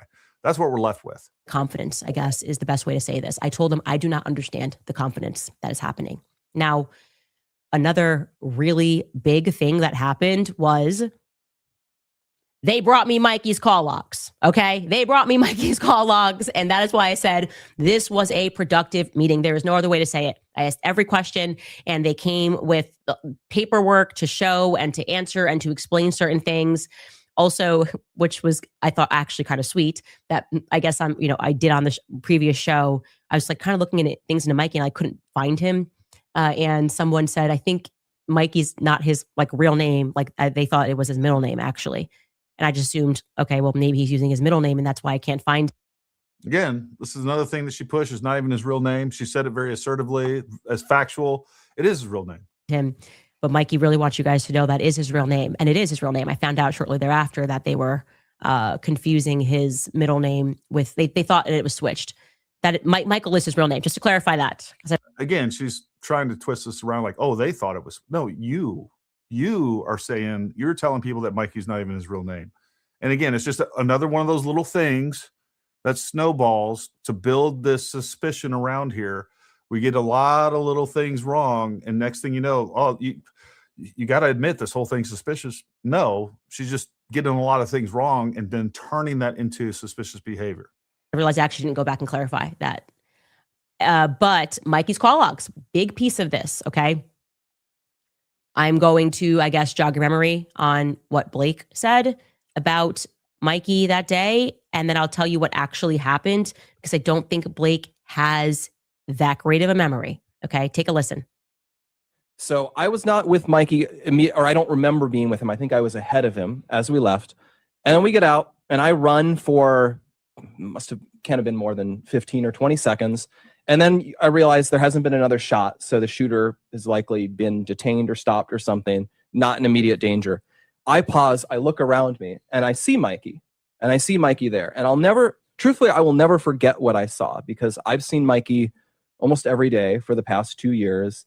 I know his personality very well. He's a very bubbly guy. He's a very happy guy almost all of the time. And I'll never forget what I saw, because it was clear in the moment that he was profoundly freaked out. What I'll always remember is the way his lip was quivering, which I'd never seen before. And you very rarely see from someone that he was freaking out. And then I think he literally said to me, I might be imagining this, but I think what he literally said was, he was looking around, and then he says, I need to call Erika. And then he takes his phone and he begins calling Erika. And I don't want to disclose how that call unfolded, but he did that. Your mind extends all of this, but that is happening within a minute of all of this occurring. I remember he calls Erika. Around the same time, I pull out my phone and I call my mom just to say, Mom, there's been a shooting. You're going to see it on the news. I'm okay. Pray for me. I've got to go. And I remember that call. And around the time I put that phone away, and then he immediately calls his dad. He calls Rob McCoy, and he says, Dad, someone shot Charlie. You need to call all of your pastor friends. Charlie was hit. We need everyone to pray right now. And that's what he told him. Okay, so that's just not right. And so when he says, I might be imagining this, I'll never forget, followed by I might be imagining this, probably means that maybe you forgot and like you really could be imagining. Now, for me personally, I think the normal physiological response in these high adrenaline situations for most people is you lock in. That they're literally. Listen to what she's saying. Under these high adrenaline emotional situations, you lock in. Your body, when it goes through something, when it's terrified and it's going through sort of like you are really paying attention to details. We've learned about this many times over in health class growing up. This is why they talk about that fight or flight response, and quite literally there's stuff happening to your body. And so there's a lot of details here that are just not accurate. And the one that surprised. So basically what she's saying is your memory improves under stress. That's what she's saying. All right. And that is just dumb. All right. It's just dumb. As someone that has seen people under severe traumatic stress multiple times in combat, both civilians, both special operators, both people that we've had attached to us. One day I'll share a story with a guy that begged me to go. He was a pack clerk, an S1 guy. He's been begging me to go on a mission. So I let him be my driver for a mission, and we ended up getting hit with an IED and like a 4-hour gunfight and a whole bunch of crazy stuff. And anyways, there's some really funny things that goes on with that guy. But the point here is here's ChatGPT. And it says the query that I gave it was, what happens to people's memory under severe stress? Under severe stress, people's memory doesn't just get worse in a simple way. It becomes selective, distorted, and sometimes fragmented. This happens because stress hormones directly affect the brain system. The exact opposite of what she is telling her viewers. You lock in, you remember things clearly. And what she's trying to do is basically say that he's intentionally lying. Even though they're providing all the proof in good faith, she's still not being a good faith actor, and she's still trying to spin this and make them somehow bad people. Stress hormones reshape memory formation. Severe stress triggers a surge of adrenaline and cortisol. Becomes highly active, the hippocampus, the prefrontal cortex, tunnel memory, not tunnel vision. People often remember central threat details very clearly, but lose peripheral information. I'll leave that alone. Remembering a weapon, but not the attacker's face. Remembering a screen, but not what else was presented. Remember the impact of fear, but not the order of events. Remembering the impact of fear, but not in the order of events. Memory fragmentation, sensory fragments. All right. One of the things that we know happens, I've experienced this myself, is under stress, you get auditory exclusion, meaning that all of your brain power is focused on the visual, because this is what is your main threat detector under severe stress. You don't hear what else is going on. There's other things that you exclude mentally as well. But we get emotional states without context, isolated images or body sensations. This is why people under trauma say, I know it happened, but I can't put it in order. Parts are missing. It comes back in flashes. Time distortion. Events may feel slowed down or sped up. Duration estimates become unreliable. Sequence errors are common. The brain prioritizes survival, not accurate time stamping. Recall becomes unstable over time, changing with each retelling. It changes with each retelling. Fills gaps unconsciously. Becomes influenced by later information or questioning. Long-term effects, trauma-related. Memories may be suppressed or avoided. Intrusive memories or flashbacks may occur. Key takeaway, under severe stress, memory becomes emotionally vivid but structurally unreliable. Exactly what we're talking about here. And these are some of the things that we think are taking place, when these people are recalling this stuff and they're getting elements of it wrong. And it's just because they had a severe stress. That's what they experienced. Like the most stressful thing that these people have ever gone through by multiple factors. And yet we expect them to have everything right and remember every detail. And they're saying things incorrectly. And then what we're doing, she's reframing this as no. Your memory becomes better. This woman hasn't had a stressful day in her life. I can just tell you that. And she's saying that these people are guilty of murder because she's exploiting bad recall of a stressful situation. It's downright evil. And even here, she's not. She didn't go Google this. She's remembering what she thinks she remembers from health class, and she's telling you, like, hey, I'm going to put my psychologist hat on for a minute, and I'm going to throw on some Dunning-Kruger, and I'm going to pretend that I know what it's like to go through a severe stressful situation. Just stop. Me the most about these call logs is I certainly feel that we were given the impression over and over and over again that the first person Mikey called was Erika, right? He called Erika. We were told this by many people also that he trained like he almost like went to a camp and trained, and Charlie was like 1, 2, 3 go, and like fast 1, 2, 3 go. That's why he walked away. 1, 2, 3 go, and just told him this is what the first thing you do is. Well, he didn't do that. Actually, the first person he called was his wife. He called Elizabeth McCoy, and then he stayed on the phone with his wife for 10 minutes. And during those 10 minutes, he three-wayed Erika 3 minutes after the shot went off. And then he three-ways his father, and then he three-ways a third person who I am not interested in mentioning because it's not relevant. This is Danny McCoy, by the way, is his brother that's in the military, but that's before the shot goes off. Charlie Kirk shot goes off. I have that in detail. Charlie's brought to security. Mikey McCoy calls his wife. They will stay on the phone for 10 minutes. Okay. In that same minute, because we know this, because Blake Neff has given us his call log to his mother. Blake Neff called his mom. His call with his mother lasted 45 seconds. So we're assuming it went to 12:25. It very well could have stayed in 12:24, depending on the millisecond. Blake Neff ends that phone call with his mother. Mikey McCoy, after the phone call with his mother ends, adds Erika to the phone. Okay. So that when he was recapping and he's like, oh, his lips quivering, and he's like, I got to call Erika. And he's like, and then I called my mom. No. Look, I don't doubt that maybe I might get some things wrong around the edges. That being said, I've listened to enough of her stuff. I know, again, what the picture she's painting. And I'm telling you, the picture she's painting is intentional nonsense. Many, many times over, and we'll talk more about that just in this video, but let's carry on. And number one, Elizabeth, I really appreciate you've had a couple comments. I think I've thrown a couple comments up there. I appreciate being respectful, and I appreciate you, again, just sharing the fact that you disagree with me, and that's fine. I want more people. Encourage disagreement. Love it. That's not right. That's just not right. Okay. Mikey called Erika after Blake Neff ended that phone call with his mother.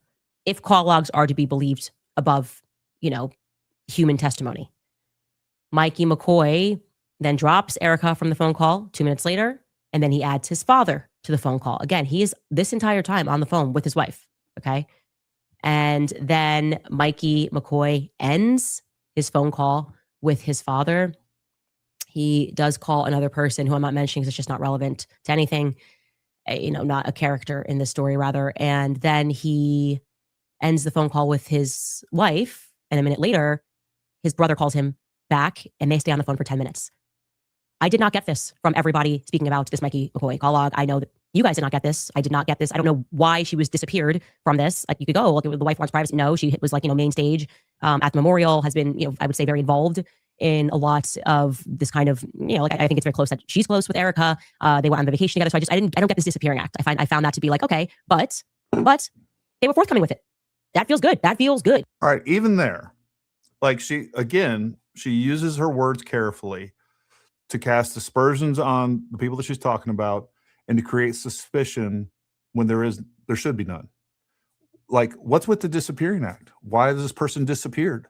Like, that's not even what's happening here. No normal person would even describe the events that are taking place there.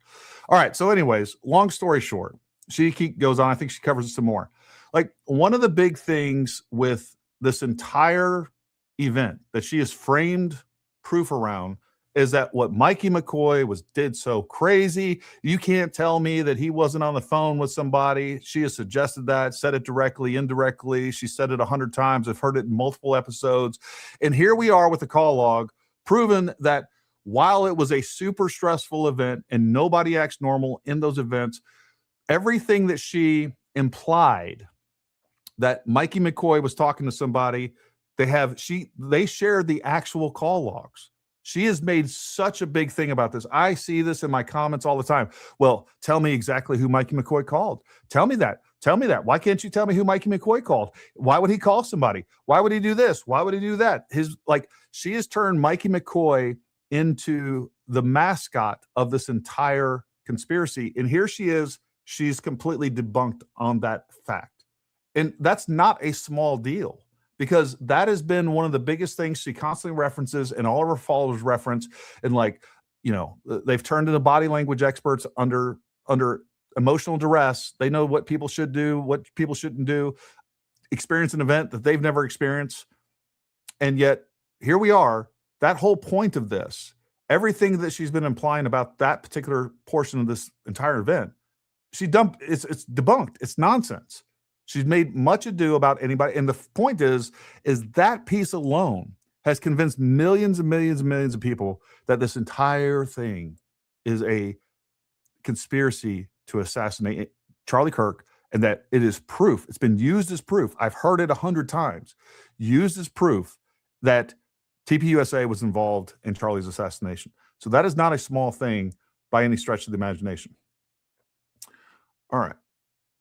Guys, like, wow, we don't have to guess. Now we have solid answers. And like I said, when you come out and give solid answers and you're not weird and calling people names and saying all.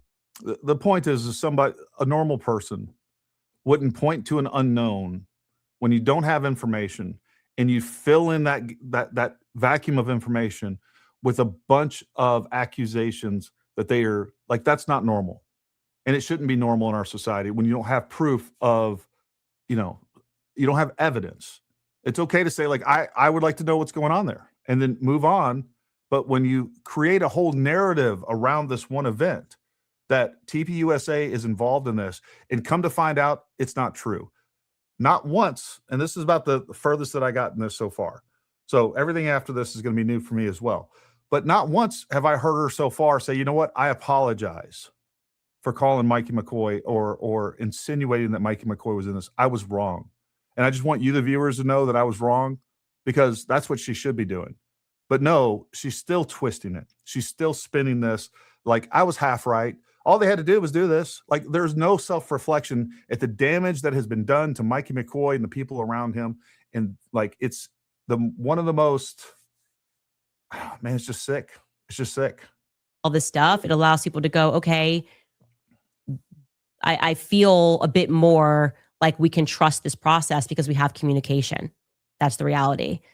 And so I wanted to update you with that. Also, another thing that really, I think, surprised them and I think surprised me is getting back to this Hamptons retreat.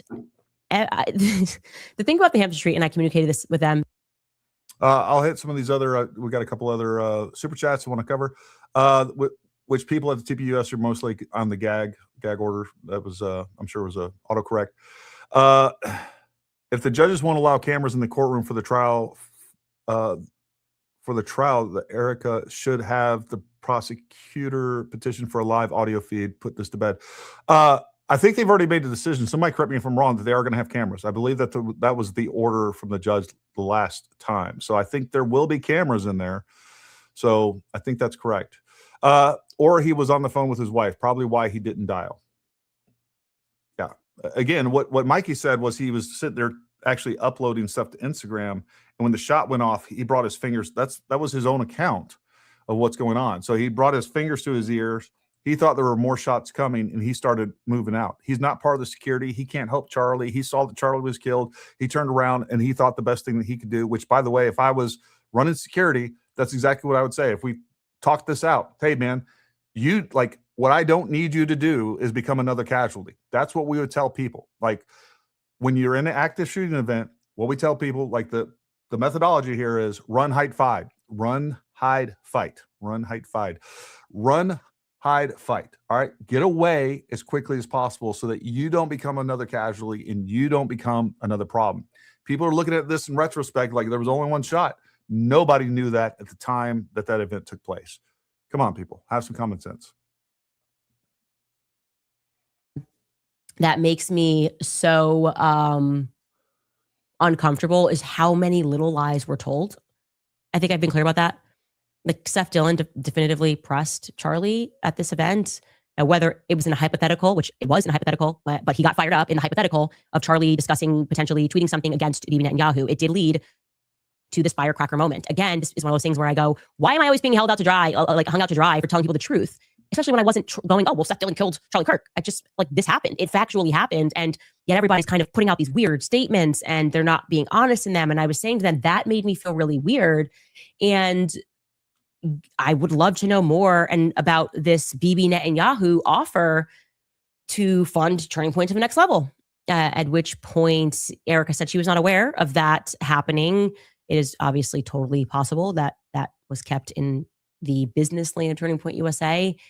But I'm certain, I said, I am absolutely certain that I did not get this from an obscure source that Bibi offered to fund Turning Point to the next level. And it was part of my frustration with that sit down with Alex Clark, where Andrew said, oh, there was not $150 million that's made up.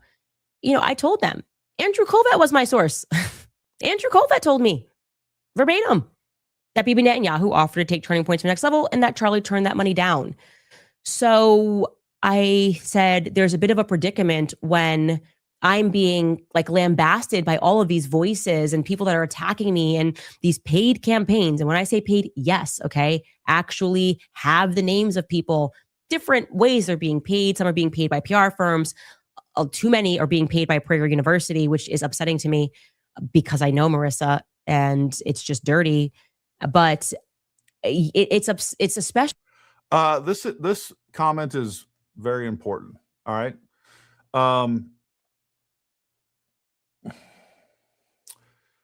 I think this is correct. All right. With some conversation that I had about like, hey, you know, essentially, why has it taken TPUSA so long to like push back on this stuff? And this is exactly right. Charlie was a peacemaker. He tried to avoid conflict. Charlie didn't want to make an enemy of Candace. Different situation. Manipulative people tend to do that to you, make you feel like you're between a rock and another hard place. And I do think that there was legitimate, I won't say fear, but concern that if they didn't placate Candace, and I'm talking before Charlie was killed, look, there's a reason she doesn't have text messages beyond like 2018, if they were such good friends. There's a reason for that, right? So I do think that there was a real concern that if they didn't placate, I'll say it like this. I think they felt like, Charlie felt like it was better to placate Candace than turn her into an enemy. And also it doesn't do, like, it's not productive to go out and start hating on Candace, even though Charlie, I'll say there's some good indications that Charlie didn't like her, didn't want to deal with her, wasn't friends with her. All right. I think that's, and again, we don't have text messages beyond around 2018. So I think that the FBI would call that a clue.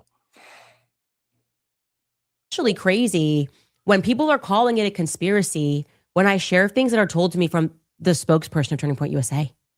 Okay. That's weird. And yes, they were forthcoming. And nobody's ever denied this. So this was not on our list of lies about the fact that Bibi Netanyahu did call him. Okay. That did happen.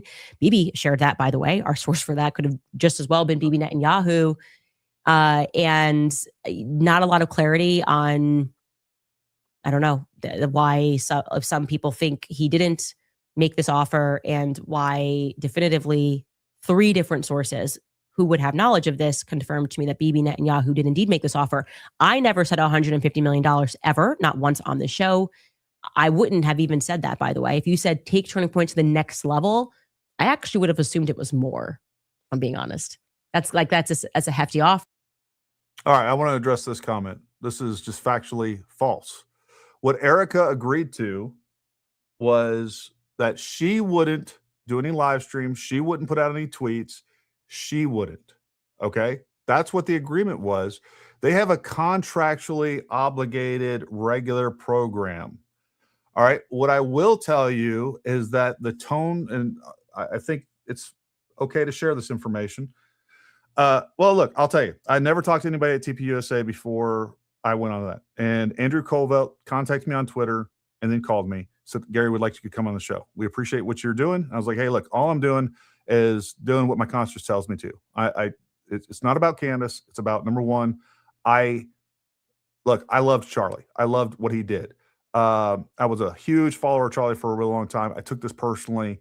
And I just felt compelled to follow this, much to the chagrin of my wife and a lot of other people, and to a detriment of my business. I've put a lot of things that I normally do on hold with my business, and I've invested way too much time in this, just from a financial perspective, right? So anyways, that's what I told him. And so he's like, hey, look, we're going to talk about what's going on with Candace. I got a call later that day and said, hey, look, there's talks with Candace. There's talks with Candace coming on. Erika wants to do this in good faith. What we don't want to do is we don't want to use her name, and we want to kind of cover general facts. And that's what we did. So I changed up the things that I was going to talk about, because they had kind of just made a determination that they were going to go hard on Candace, but then this meeting was taking place, and I think what we did was fair. We pointed out some more general things. Yes, it was related to Candace, but this is just dishonest. And everybody's putting this out on Twitter is like, oh, they violated their agreement. No, you know what? They wouldn't even have to worry about this agreement if Candace wasn't a liar and she was honest when she said all that needs to happen is Erika tell me to stop. Like, there wouldn't even be this agreement or this meeting taking place if Candace had stopped when Erika asked her to. She said that in multiple episodes, multiple times. The only person that can make me stop is Erika. Well, she said stop. Did she stop? No, she broke that all to hell and back. We knew she would. So there's that. If anyone's being dishonest and lied and not acting in good faith, it is Candace. And again, says a lot about Erika that she would fly and completely, I won't say it. Anyways, she went out of her way to accommodate Candace. She flew to Tennessee, not the other way around. That's not how that should have happened, in my opinion.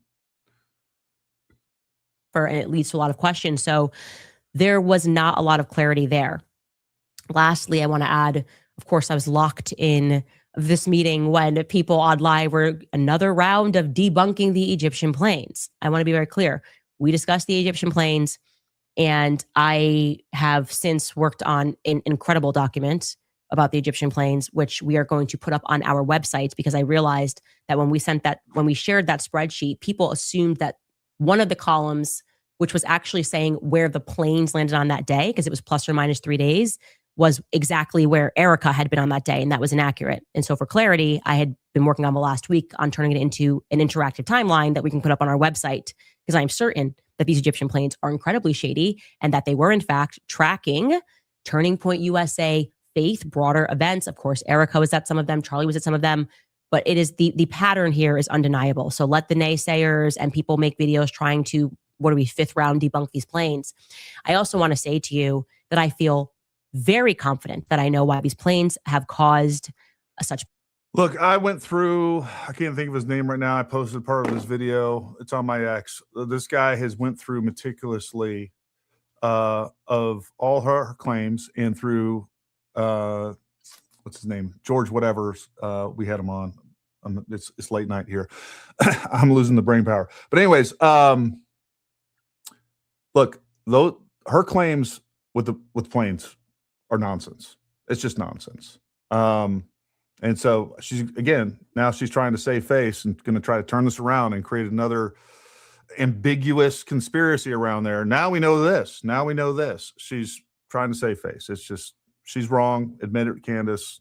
You lied to everybody. You turned something into nothing. You didn't have good data. You had plus or minus 3 days as far as overlap.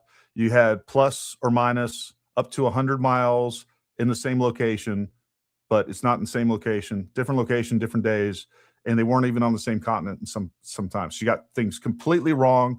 It is not what she made it out. Now, we all thought when she was talking about these planes, as did I, which I thought was still ridiculous.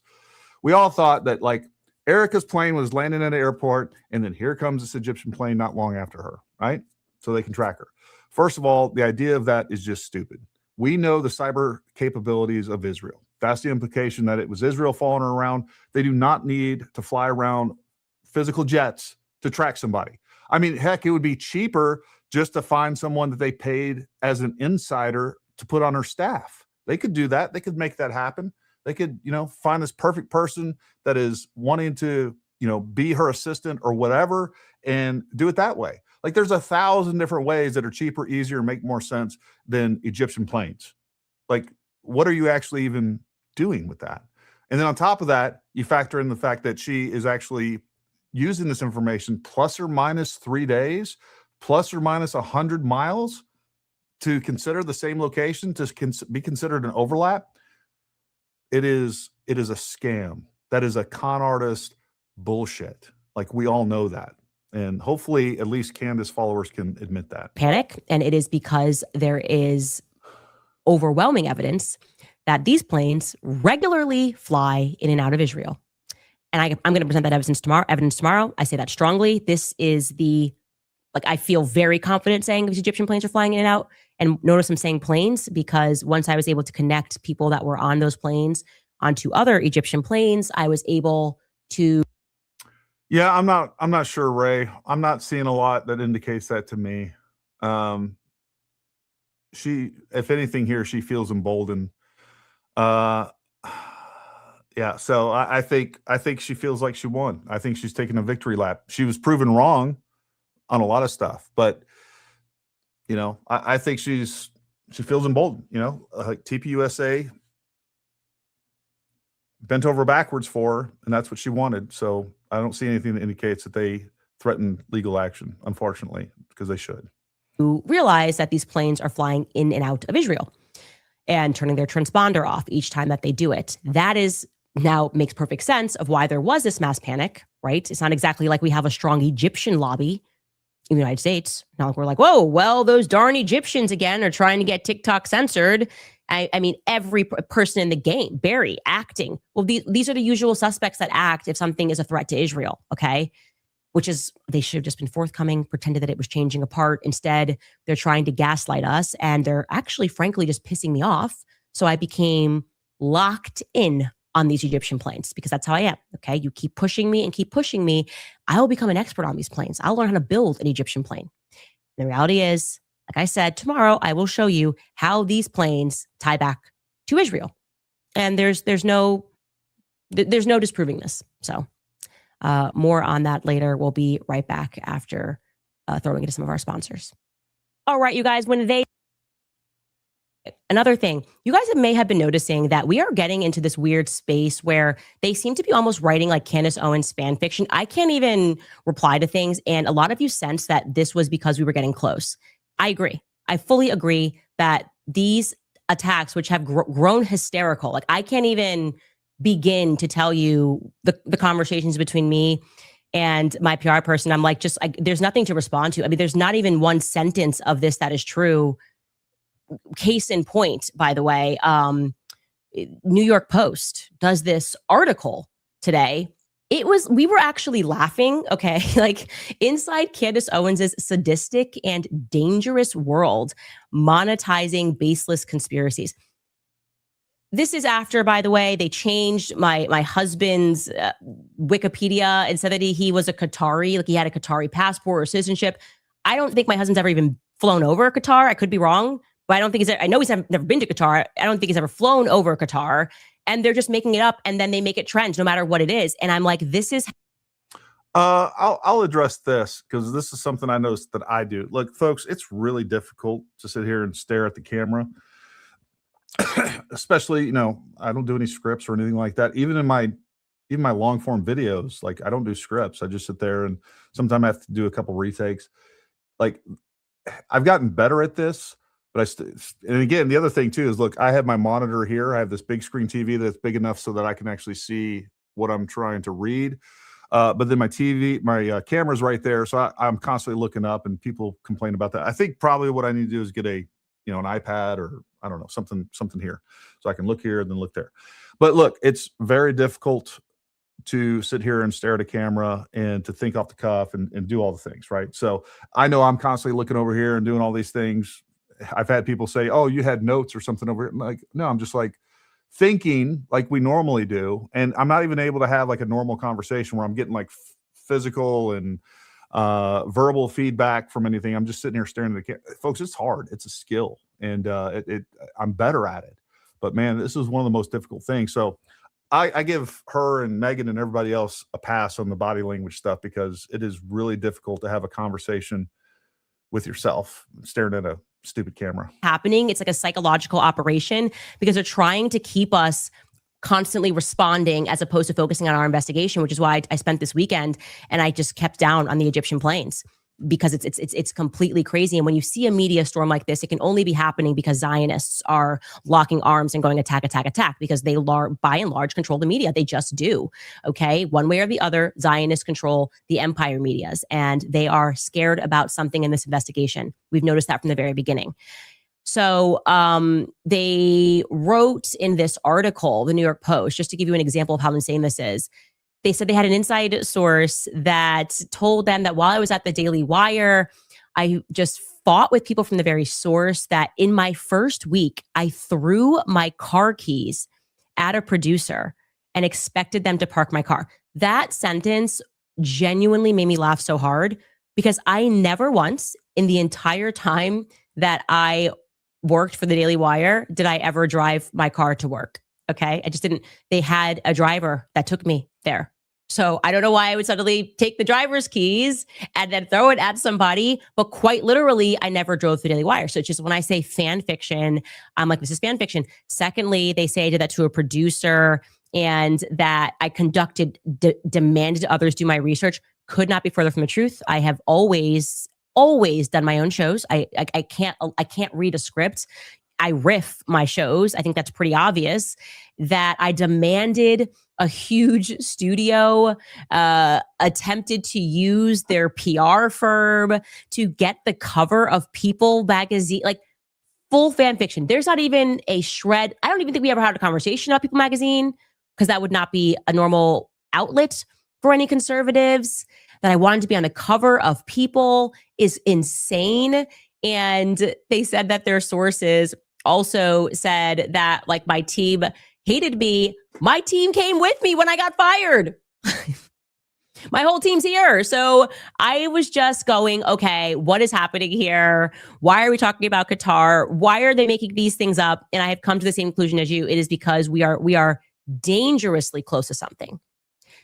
I think we have to keep pushing. Yeah, folks, number one, I know many people said it. Apparently I'm in this video. Didn't know that. Didn't realize that until I sat down and talked about that. Sat here and heard you guys tell me that. Again, right now is a great time to look, if you appreciate what we do, like, subscribe, all those things. If you want to support what we do, you can become a member. Of course, super chats help, but become a member. That really helps too, and continue to share our content. So again, we appreciate those that support us, because we're just trying to get you guys the truth. On the Huachuca Air Base, which we are doing. And tomorrow we are going to get back into the investigation. We're just going to ignore the noise. God, I hope she gets back into the Fort Huachuca Air Base. Look, if you guys haven't seen Nate over at VFT debunk that thing, He just did a master class of how dumb that entire narrative was. And you know, I was talking to him. You know what? I won't share that information. He needs to watch more of her. I'll just say that he needs to watch more of her videos, because I think his reaction to all the rest of them are going to be the same. Is because, as I have said and as I have maintained, I believe that Charlie was betrayed by people that are close to him. And I asked that question in the meeting. I'm like, okay, if we can agree that everyone around, I was like, I know there are people at Turning Point, they're not good people, right? And it's feasible that people, if they have addictions, that they, you know, you can definitively get yourself in a scenario. All right, I think all of it is beyond fishing. Gary ought to get back to his real business. Well, first of all, I have a First Amendment right. All right. And all I'm doing is asking questions. It clearly, by your reaction, I'm over the target. I'm clearly over the target. We're getting close, folks. We're getting close. Where you are willing to sell somebody out. This is a massive organization. How can we so confidently state that nobody had anything to do here, to do with anything here? And I think that one of the things that Erika was like, well, I'm not like a feminist, and I didn't want the vibe of that, which I think it did come across like a bit of a feminist, to say like, this is all my family. I'm like, how could this all be your family? I know people in this family and they're not good people. I wouldn't even do that with my own family. Okay. I got people in my family, like we all do, you know, who aren't exactly walking a straight arrow in life. And yeah, so I've communicated that. I have not changed my position on that. I am not going to stop researching the characters in this that I don't feel good about. But further to... Damn, dude, you must not have a life. I have a life. I have other things to do. I'd rather be doing other things. I got fed up with this. And you know what? The other thing that pissed me off was you sons of bitches coming on here and calling me a Fed and saying I was a Zionist, which is so dumb. So dumb. Like, I'm so indifferent to Israel. It's not even funny. And then on top of that, you know, saying that I'm getting money from this person or that person or whatever else. And then on top of that, me seeing that this is look, I think this is genuinely a real psychological operation that's taking place. I think it's sophisticated. I think there are forces behind it. I think there are foreign adversarial forces. I think there's political forces, all the things I've said many, many times. I'm going to continue to say that. So no, I'm not going to stop. You guys can talk all the shit you want. You can say whatever you want about me. I don't care. I'm passionate about this because I think there's real damage being done to this country.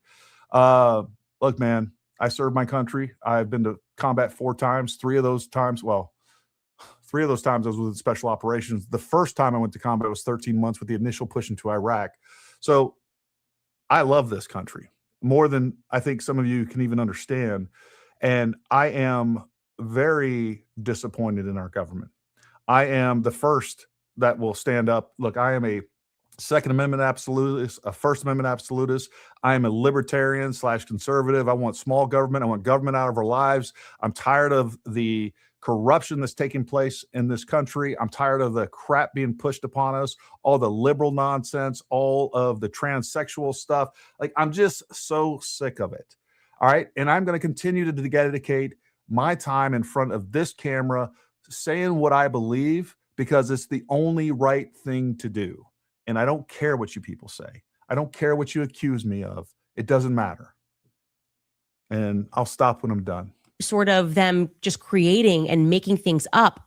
Tim Pool has now gone out and extraordinarily claimed that I have the same security as Charlie Kirk, and that I'm a fraud, and that actually I have the exact same security. You will recall that Tim just said a week ago that I have no security. Okay, this is Tim Pool a week ago.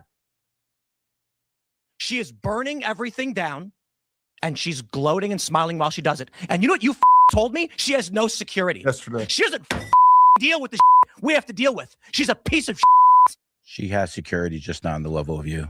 Oh, yeah, the one fat guy you mentioned with no wall and no barrier in a suburban neighborhood with neighbors. She doesn't give 2 No one's out for her. She's lying about all of this. You told me you went to her house and she's got a 4-foot wall and 1 fat guy, and she doesn't give a about her security. So that was like Tim last Monday. This is Tim who said I had no security except for 1 fat guy, which I told you was not true. Now he's saying this. Take a listen. Okay. I'll say things that I probably shouldn't say, but I'm going to say, 'cause I always get super heated on this. Candace Owens has the same security team as Turning Point and Charlie Kirk did. She's lying. She has the same security people. I've been digging into this.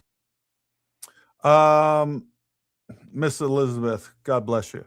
I know you've kind of been trolling a little bit now at this point. You keep saying I'm lying. I don't know what I'm talking about. I haven't watched all our episodes. I've watched about 25 of her episodes. Maybe I'm just not very informed. I can tell you for certain I am more informed than Candace. I've been to UVU. I've talked to now it's 7 eyewitnesses of what took place. I've talked to law enforcement there. I did a 3D model of the place. I have looked into this in many different aspects. I wish I wasn't covering Candace. I think right now Candace is a bigger problem than even this. So you're uninformed. Why hasn't Candace gone to UVU? Seems like a first step. Why hasn't Candace had a single subject matter expert in all these things on? Why hasn't she had a lawyer on to go through the charging documents? I did. Seems like a reasonable thing to do. Seems like a normal, if you're going to do some citizen journalism and you're going to act in good faith and you're going to share all the information with people, both the things that support what you're trying to push, as well as the things that discount what you're trying to push. She hasn't done that. Why hasn't, she could, with all the resources she has, this was brought up last night. We had a super good talk with Trish Wood. If you haven't seen that episode, go check that out. But she made a point. Like, she could have an entire team of lawyers, of forensic pathologists, of like all these people, but she doesn't. She's never left her studio. She's never gone there. All the normal things that good investigators do, she hasn't done once. So no, I don't think she's all that informed. As a matter of fact, I know she's not all that informed. As a matter of fact, she went on CNN, and when she's sitting there saying, oh no, I think these chats are Discord chats, the lady's like, no, those are text messages. It says it in the charging documents. Oh, I thought those were Discord conversations. So there's super material elements of this that she's not familiar with, and she's made a fool by, I'm no friend of CNN, and I don't like that reporter. There's a lot of sketchy things going on with that, but don't like her, ain't going to defend her. But to be outdone by a CNN reporter says a lot about what you don't know. I've been meeting with people and talking with them, and I shouldn't say too much because there's more that's going to be coming out soon, because rest assured, people are filing legal paperwork against her. Candace has the same security team, or has used the same security companies and the same security personnel as Charlie and Erika did. So when she comes out and is questioning them, she is lying outright. Now, I've invited many of these people to come on. We'll see what happens. We'll see when they can. The issue is, the moment Candace goes on her show to millions of people and lies, litigation begins. And what happens when litigation begins? People don't do interviews about it. She is exploiting this, and she knows she is, to keep people wrapped up in this insanity. Tim versus Tim, undefeated. And what I will also say is that's all a lie. It's almost like they have just sent a call, like they're getting too close, and just said, I don't care what you write. I don't care if it's complete fiction, make it believable. Say her husband beats her, say her, like it's coming after my husband. They're coming after me, and they're making stuff up. I have never employed the same security team as Charlie Kirk, ever. We went our separate ways early. Actually, there was it's obviously been publicized before he had Schaefer Security, and Schaefer Security, which was run by Greg Schaefer, who has issued a public statement. They had Dan Flood and Brian Harpool working for them initially. I told Charlie I did not like the security apparatus. I got my own security separate from Charlie from the very beginning. Okay. That's a fact. It just is a fact. There's no way to undo that fact. Trying to do this strategy of you're going to get sued, it's just threatening somebody. If there was any truth to that, you can't just file legal paperwork. You have to send a cease and desist. You have to say, something you said on your show was untrue. Can you please correct this? Okay. And if I ignore. All right. Why are you not spending your time in the midterms and not acting like a child, focusing on one podcast? She's first of all, I'm not focusing on one podcast. Candace is the head of the snake, right? And that's why I'm going after her. I'm not going to waste my time on freaking all of her proxies. Mel, the crazy, whatever, village lady, Ian, all these other, like, this is the main one. And there's an entire orbit of other people going on and just republishing what she says. Like, this is coordinated just within the sphere. And I don't even know if it's coordinated at like some sort of super nefarious level. But what I do know for a fact is that Ian, Candace, Ian, Ryan Mata, Baron Coleman, Mel the Crazy, like they are talking, and several more. Coach Collins, a couple other ones. This is where the source of the lies is. And she's the one that's doing the most damage. And by the way, this is affecting the midterms. I'm going to prove to everybody that she is a liar. She is. I'm going to prove to everybody that you are being played. I'm trying to wake people up. It's super important. It is like this needs to be an entire case study of how a country can be fooled by a very unsophisticated actor. So I think it's important. If you don't think it's important, then don't tune into this podcast. I'm fine with that. Like, whatever you want to do. Ignore that, as I did with Brigitte, because I told the truth, as I did with Kim Clasey, because I told the truth, then you have the grounds to file something. We have received no cease and desist from Charlie's security whatsoever. Over what? I mean, the audacity that you're filing a lawsuit and someone got murdered on your watch, because I accurately said that the Brian Harpole, the message he showed belonged to Dan Flood. It did. And that they didn't do a walkthrough on that day. They didn't. And if something I'm getting wrong and you'd like to show me that actually you did, send it over. We're only interested in getting the truth, and we're not getting it. We're certainly not expecting to get it from Tim Pool. That is crazy. That's just crazy town. But I do think that is right now the Zionist strategy, and that's why I want to encourage you guys to stay focused. Huachuca, which we're going to have a lot on tomorrow, because there is something there, and I think that caused a panic, as well as the Egyptian planes, which I am telling you go back, relate to Israel. And I will be able to prove that tomorrow for all of the naysayers. And again, it's only because this is how they act. If they always overreact, and then it lets us know that we are close. They are like an alarm. They are just an alarm. Something else that I wanted to show you, by the way, I thought we were not supposed to be doing live streams while we were speaking, but Turning Point, I guess, has their daily show, but that I didn't feel like that was communicated to me. It felt like a ceasefire, and then it got violated. But they had an interesting conversation on their show yesterday, on the Charlie Kirk show, about this trial, the upcoming trial, about Tyler Robinson. And here is what they had to say. Take a listen. So this is straight from the charging document. It says Robinson's mother explained that over the last year or so, Robinson had become more political and started to lean more to the left, becoming more pro-gay and trans rights oriented. She stated that Robinson began to date his roommate, a biological male who was transitioning genders.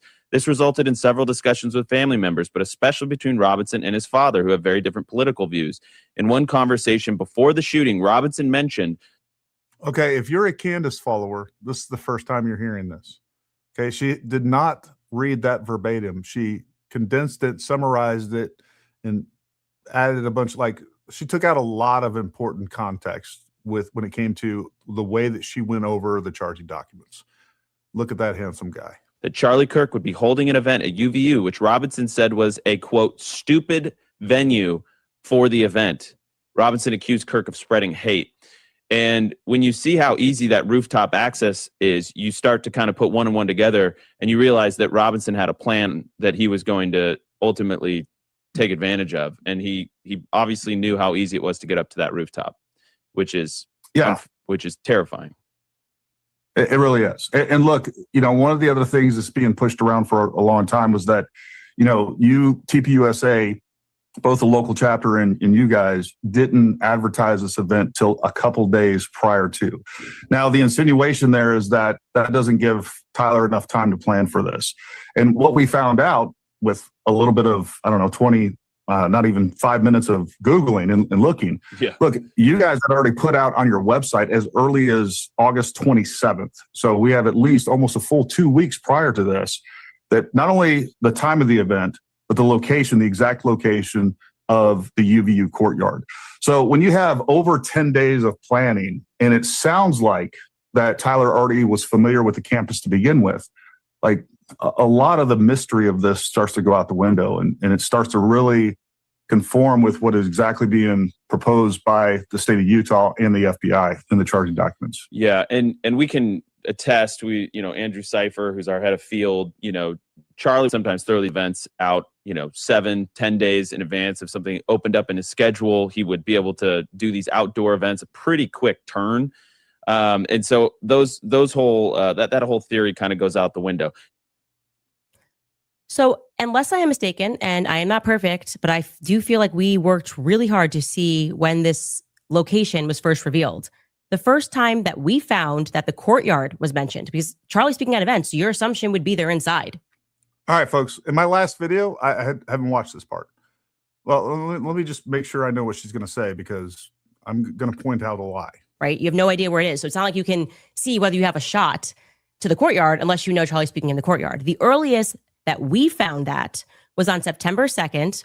The local media mentioned on KMYU that Charlie was speaking at UVU in the courtyard. Okay. That's the first time that we found this. If I am wrong, please tag me, because what he's referring to.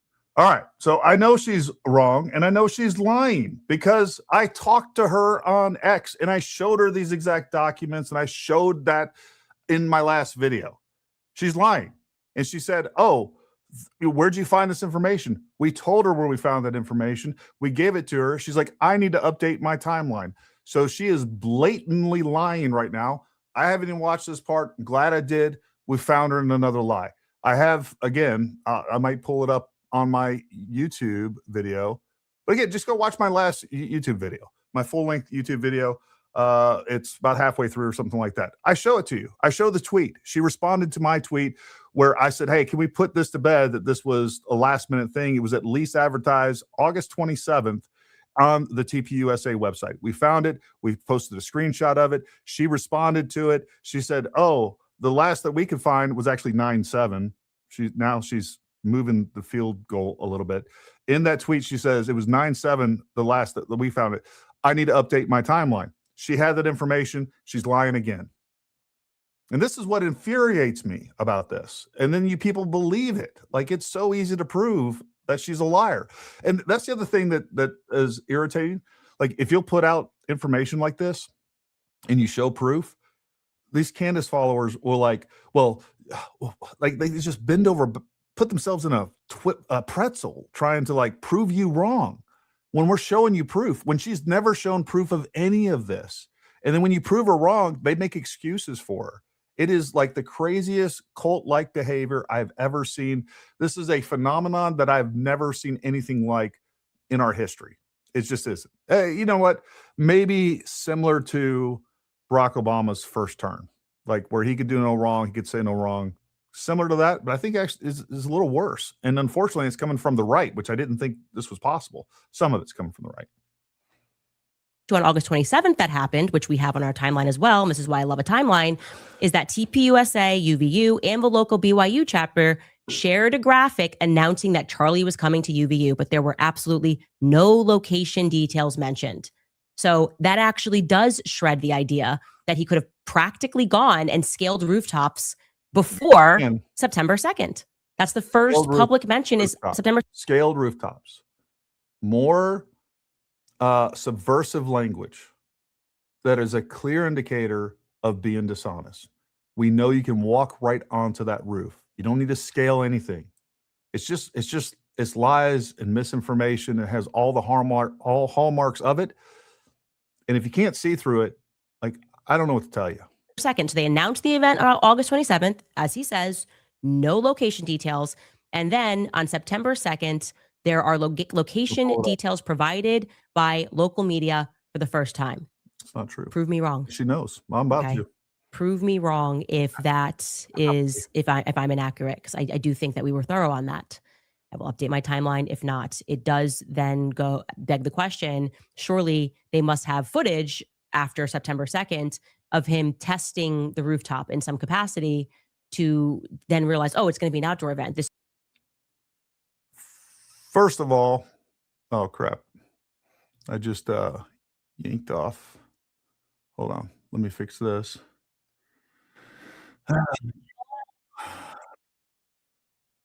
Let me find where we were, because I just accidentally closed this. My bad, folks. Let me see. Here we go, somewhere. Let's see if this is where it's at. Oh, look at that. We got it right the first time. All right, let me share this, share screen, and boom. All right, and I am going to add new split screen to this.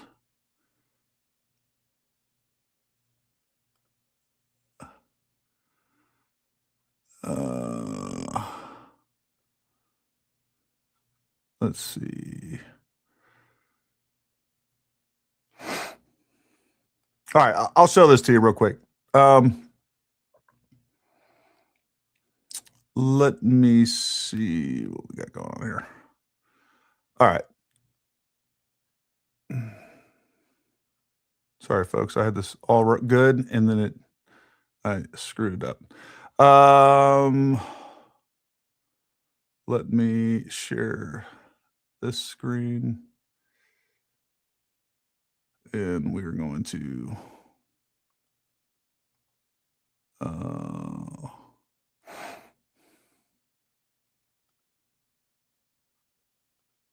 right.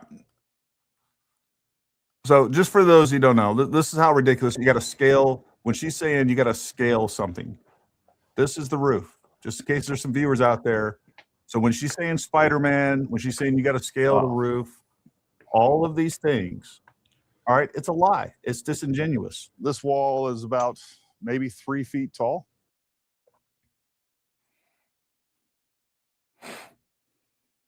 All right, so right there is the shooting position. It's about 200 feet away from there. You don't need to be Spider-Man. As a matter of fact, you don't even need arms. You can literally get up there if you didn't have arms. So for her to say that you need to be Spider-Man and convince her, because there's a lot of people that still don't know this, and many of you watching this maybe. All right, now I'm going to show you the part where she's lying about TPUSA and when this was actually, here we go right here. All right, and this is where I show that she actually responded to this. So I retweeted, Jane Doe, you know, we knew that this event, I'm going to read this tweet. Can we put it into the misinformation that the location of the Charlie Kirk event was only publicized a couple of days prior to the show? So how would Tyler know? Nonsense. It took a quick search to find this. How about we prioritize truth over narrative? People can find the most subtle, random things, but they missed this? Not likely. Event was indeed advertised many, many days prior to, it was more than 2 days we knew for a fact. But then we found the original listing on TPUSA website. It was actually sent out August 28th. But you can see on this flyer that was on the TPUSA website, August 28th, that not only did we know exactly when it was going to be, September 10th, 2025, but it was going to be in the UVU courtyard. So the idea that there was only a couple days prior or required insider information to plan this is total nonsense. And I know Candace knew about this. And how do I know that Candace knew about this? Because she responded to my tweet. So here she is right here. Sorry, I'm not tracking and wanted to add this to my timeline. What website are you using that shows that this venue went live on August 27th? Everything I'm looking at shows the websites weren't crawled until September 7th. Maybe you're using a different site. We provided her the information. All right, both myself and Jane Doe, you know, responded to her tweet. All right, so she had that information. That's a fact. And here we are today still lying about it. All right, that's a problem. That's a problem. So here, let's continue to play this. Because what he's referring to on August 27th that happened, which we have on our timeline as well, and this is why I love a timeline, is that TPUSA, UVU, and the local BYU chapter shared a graphic announcing that Charlie was coming to UVU, but there were absolutely no location details mentioned. Nope. So that actually does shred the idea that he could have practically gone and scaled rooftops before September 2nd. That's the first public mention is September 2nd. So they announced the event on August 27th, as he says, no location details. And then on September 2nd, there are location details provided. So originally, hold on, let's just show some receipts here. Let's show some receipts. All right. Originally, she was saying September 7th. So this is November 5th. Now she's saying it was September 2nd. So she didn't do any due diligence or whatever. I don't know where she came up with this. So even now, her story is changing. We caught her in another lie, another oversight. Like, if you're going to conduct an investigation, you're going to accuse people of murder, you need to have your I's dotted and your T's crossed. And now even that's different from this. This is what she was basing it off of from September 7th, saying, hey, you know what? That's only what, 3 days, 2 days of notice, essentially. And now she's even reverting back to September 2nd. So even September 2nd is over a full week. You could do a map recon of that site. I talked about it, how easy it is to plan this operation because of the way that UVU is set up, because of the way the courtyard, once you know it's in the courtyard, it's easy to plan because there's only one spot in that courtyard for a speaker to be. So again, you know, she's outright lying. Let's play it up. By local media for the first time. Prove me wrong. Okay. Prove me wrong if that is, if I'm inaccurate, because I do think that we were thorough on that. I will update my timeline. If not, it does then go beg the question, surely they must have footage after September 2nd of him testing the rooftop in some capacity to then realize, oh, it's going to be an outdoor event. This is an opportunity for me to go after him. We are waiting for that. And like I said, I was told that they don't have anything that the public doesn't have.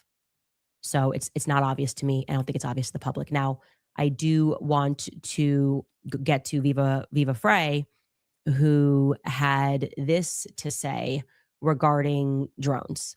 Oh, sorry. Around the regarding the text messages from Tyler Robinson. A lot has been made about these text exchange that have gone back, that went back and forth between Robinson and his lover, his trans furry gay lover, whatever. And people say it doesn't sound right. Well, there is a video that I want everybody to check out by Turkey Tom. I believe you've watched it now, Viva, where, and this has been authenticated as somebody who was in the Discord chats with them. And I know for a fact that Candace has never shared the information on that Turkey Tom video.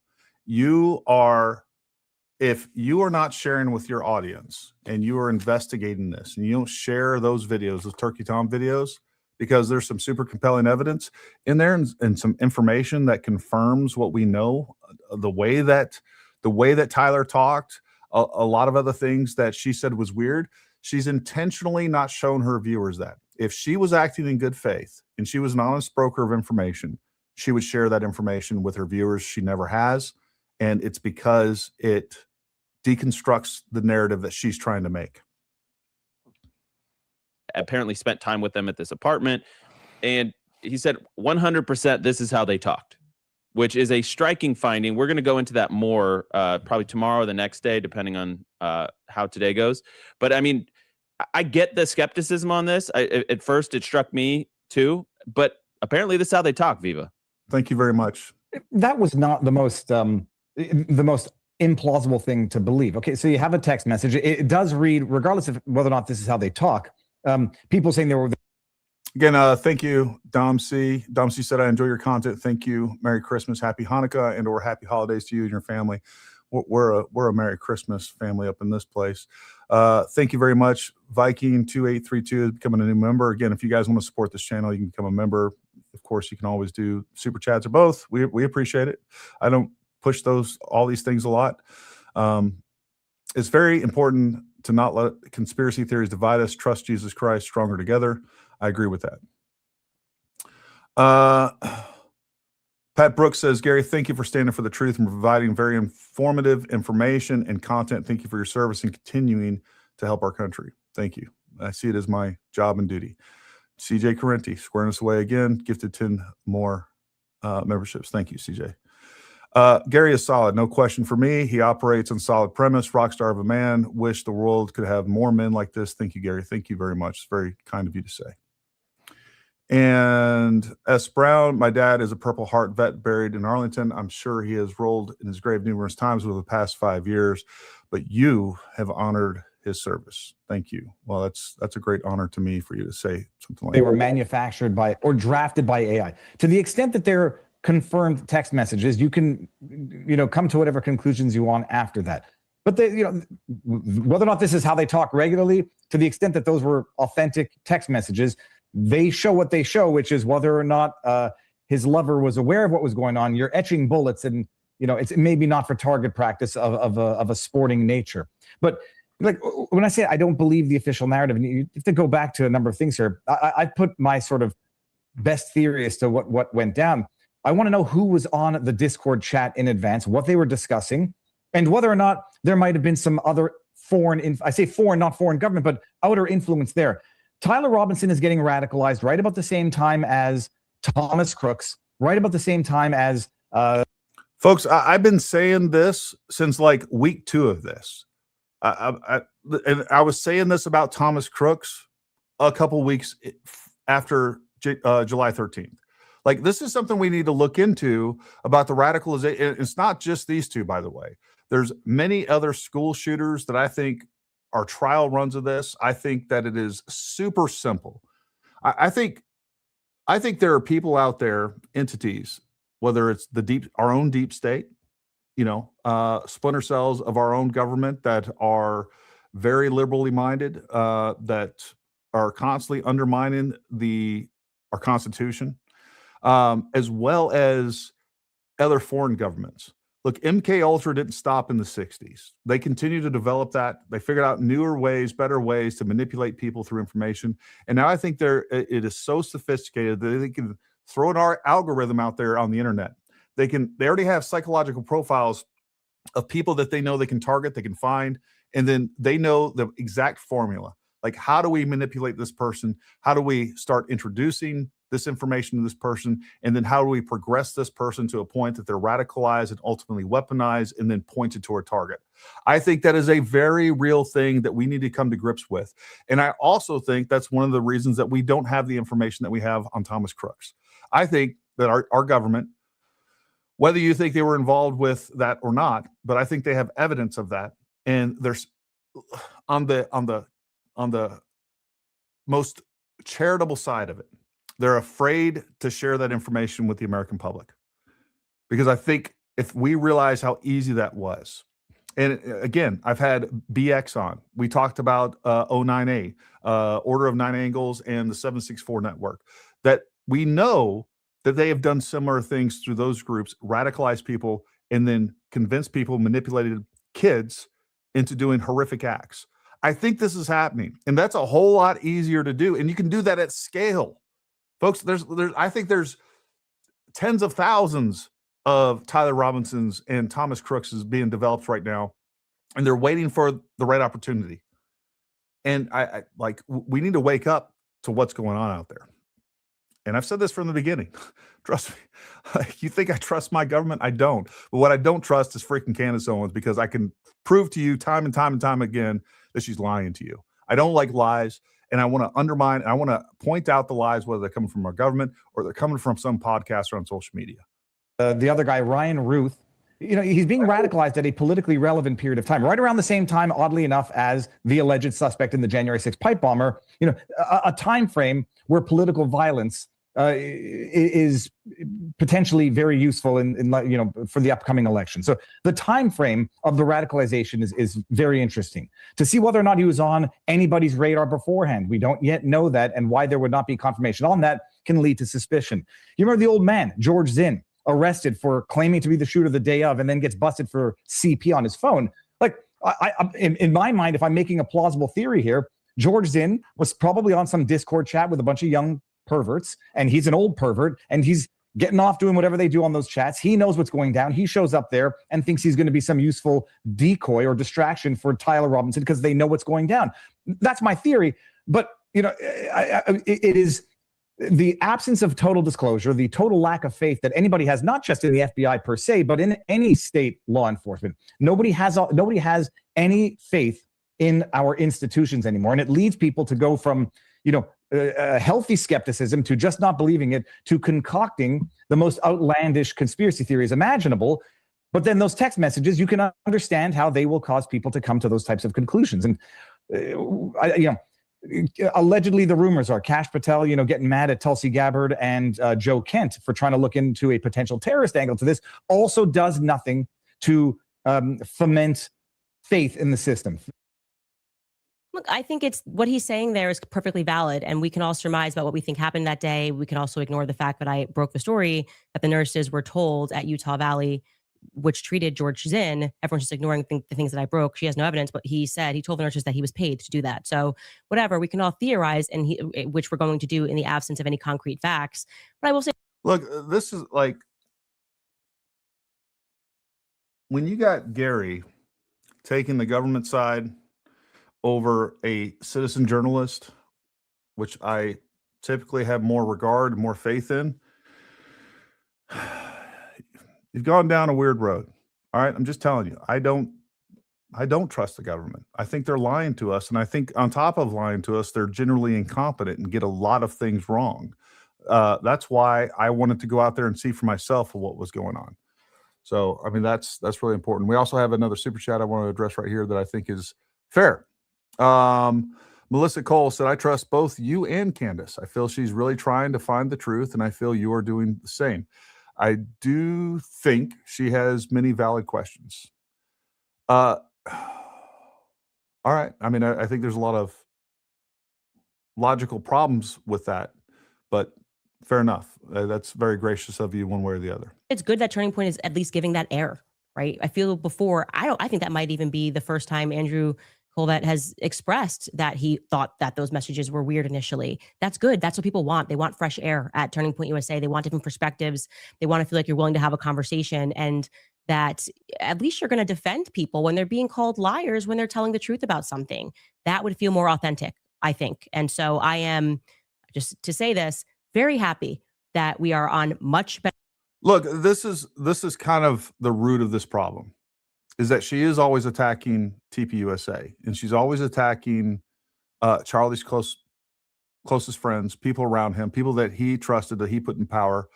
And she has done very little to nothing to actually investigate what was going on with Tyler Robinson. Again, I think it is indicative when she doesn't share with you the actual, like, she's doing everything she can to make Tyler Robinson look like a victim and look like a patsy, and there's no evidence of that whatsoever. Even originally, the video that I just showed you, please go watch it. I point out the fact that she confirmed the information, even says the information that is confirmed by her own sources. And then 12 days later, she's overwriting her old sources, or her sources, period. She says, hey, you know what? I trust this source. This source is proven correct every single time. And this source says, hey, you know what? Tyler's mom identified him on the video. And then 12 days later, she's saying, what? The media is feeding you this nonsense that his parents identified him. Well, no, you fed that to everybody. And on top of that, you said your source that has been verified and that you trust fed you that information. But 12 days later, you're changing the script on us. Like, it makes no sense. And well, it does. If the only conclusion that I can come to, and I think it's a fair one, is that at some point in time, Candace decided to make this about TPUSA, decided to, like, she's very fixated on Israel. Again, I'm indifferent to Israel. Don't really care. She's very fixated on Israel. She's very fixated on France. And then somehow, just magically, all this stuff comes back to Israel and France. Like, it is the most ridiculous story on the face of the planet. Like, the fact that anybody believes that France was there, the U.S. military, the U.S. National Guard, and they were doing this planning down in Fort Huachuca, it is bonkers level bullshit. And the fact that there are Americans out there falling for that, I'm going to pray for you. At our feet, and that we have opened the lines of communication. I do genuinely think that Justin Stripe did a great job reffing that conversation yesterday. And I also do want to shout out Megyn Kelly, because we were trying to make this happen in the background really since Blake Neff fumbled the first invite. And thank you. That's in large part because of you guys at home that were like, what the F was that? And I think that they got enough flack that they were like, okay, we got to fix this. But I want to commend him for making that happen, for being the person that, kind of rolled up his sleeves and was like, okay, let's actually make a conversation happen and start answering some questions, which I think was done well. And Megyn Kelly, who was initially going to, when we were going to live stream the conversation before the Barry Weiss moment, Megyn Kelly offered to ref that conversation. I felt like she would have done a very good job. I do think that she has kept it very even. She has not been hysterical and it's demonic, it's evil, how dare Candace? And I appreciated that. She has said, I don't agree with Candace, but I also don't think that she's doing this because she's been possessed by a demon. I think she actually believes these things, and I do. And I have a right to believe those things. And I don't feel any differently about the people that I mentioned on the show that I think are shady at Turning Point USA. And with time, we'll see whether or not I was right. I think that's really what it comes down to. But all around, definitely a productive conversation. I know it's 4 hours, so more things will come to my mind as they become relevant, but I think that that's a good pause for right now. We'll throw to some of our sponsors. All right, you guys. So for many families, the holidays means excitement, and We're on the final stretch. okay, couple of housekeeping items, you guys. If you want to make him a sandwich in time for Christmas, you can do that on Amazon. Oh. If you want a discount, you can buy it direct from us and make him a sandwich. with Making Up Things About Me fiction campaign, fighting to stay me. And it was hard. And that it made me really appreciate the fact that we do live in a matrix and every element is controlled. And that is why they are vicious right now with making up things about me and my family, because now that I chose freedom, they hate that I have freedom. They hate that there's no more threats to make, right? So they're just embarking on this fan fiction. I have stated from the beginning, I don't think that Tyler Robinson did this alone. All right. At a minimum, Lance Twiggs definitely knew. All right. He's complicit in this. There's no question in my mind about that. Again, I think there could be George Zinn could be involved in this. Hunter Kozak could be involved in this. Like, we don't know, but that's fine. But don't push these other alternative theories that just are bonkers, make no sense, and or try to make it look like Tyler was a victim in all this. Like, it doesn't. He was 3.5 hours from his home. We have DNA on the weapon. We have DNA on the spent cartridge. We have DNA on the unfired cartridges. We are going to see more clear video of him on that campus. It's going to be proved. Candace has continued to push that he wasn't even on campus. She's going to be proven wrong. All right. And then what are you going to say? Like, she's telling you falsehoods. She's never presented evidence of that. She said her source told her that he was never even on campus, which is in contradiction to her original source that I laid out in the video. Like, she confirmed that story. So, I mean, that's a problem. I don't know how you see it any other way than that. Campaign, but especially for the people that I care about in life, right? Especially for people whose heads I have held up, who have held up my head through really hard times like Charlie did, that I would just sell out to like the highest bidder and go, okay, well, you know what? BB offered me a lot of money, so I'm going to stop talking about this. And I'm no longer going to explore this angle, or I'm going to, to repeat to you guys, it was definitely Tyler Robinson.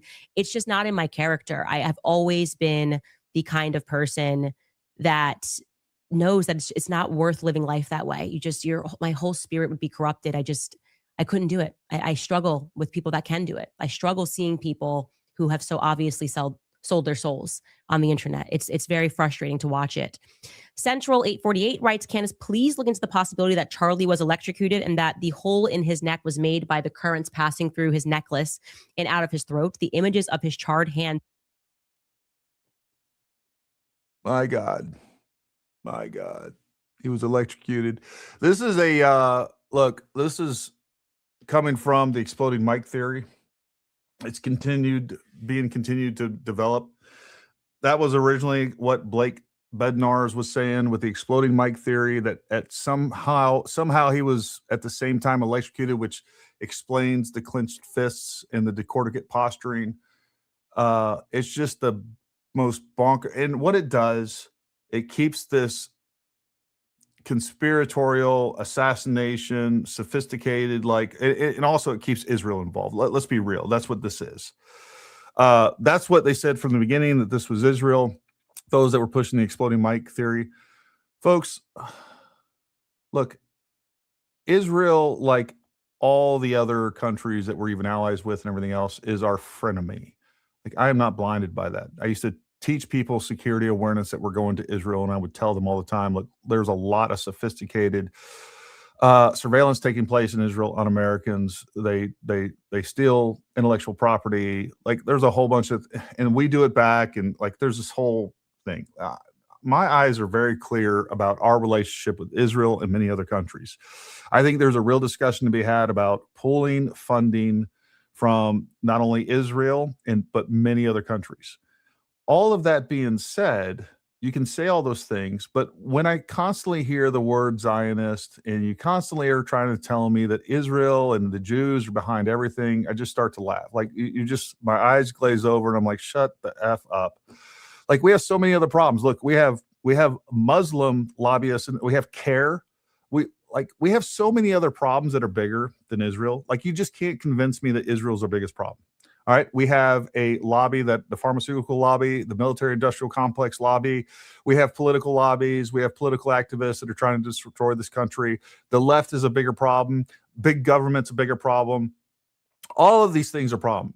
Okay. So Israel is constantly trying to fund and push their narrative in our country, just like every other country does too.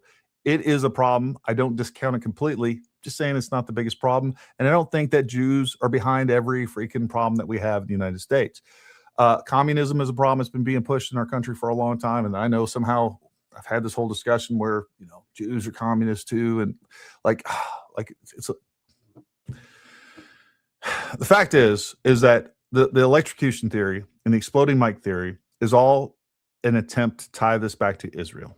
And there's just no evidence of it. All right. And they're going to continue to push that, to continue to drive this hate toward Israel and Jews in general and all the other things. I don't care about Israel. All right. I don't think we should be sending money to anybody. I also understand from a military perspective, we do have a strategic interest in Israel. All right. They're a nuclear country.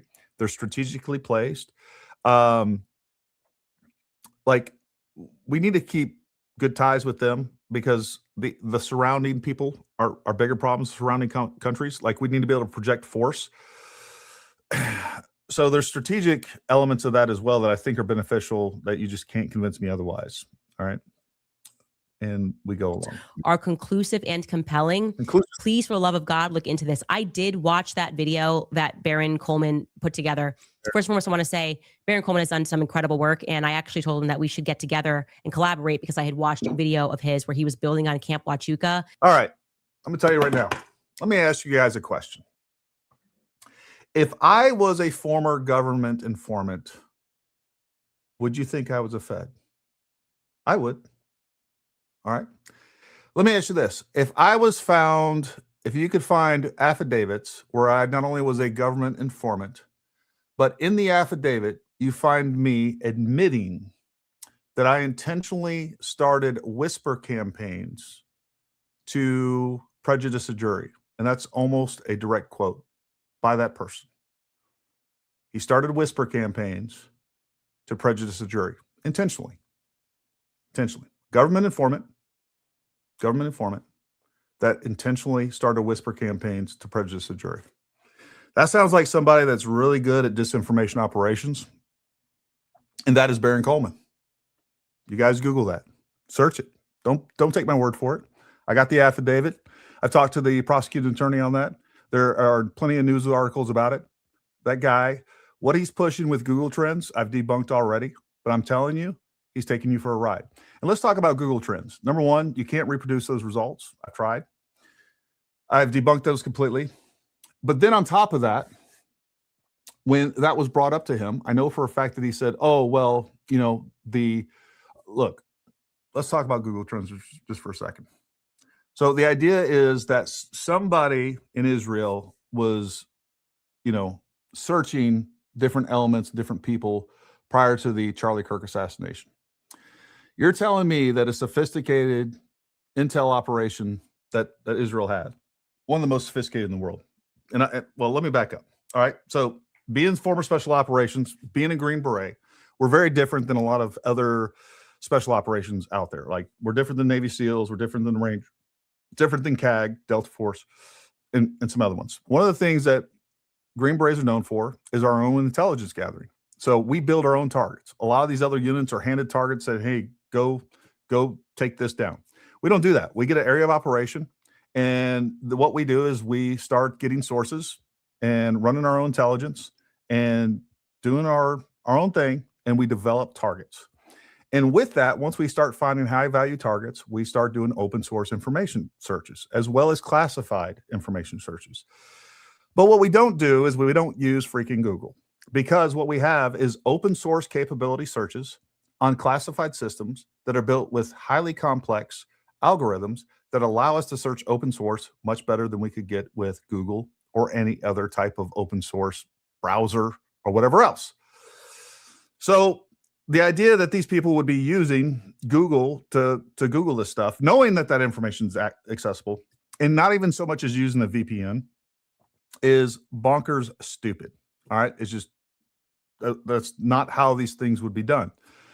But let's say they were. All right. So, anyways, they searched these people. All right, and then Baron Coleman finds this new investigatory tool, and then not only finds these searches that, by the way, if you go back and try to replicate his searches, you can't do it.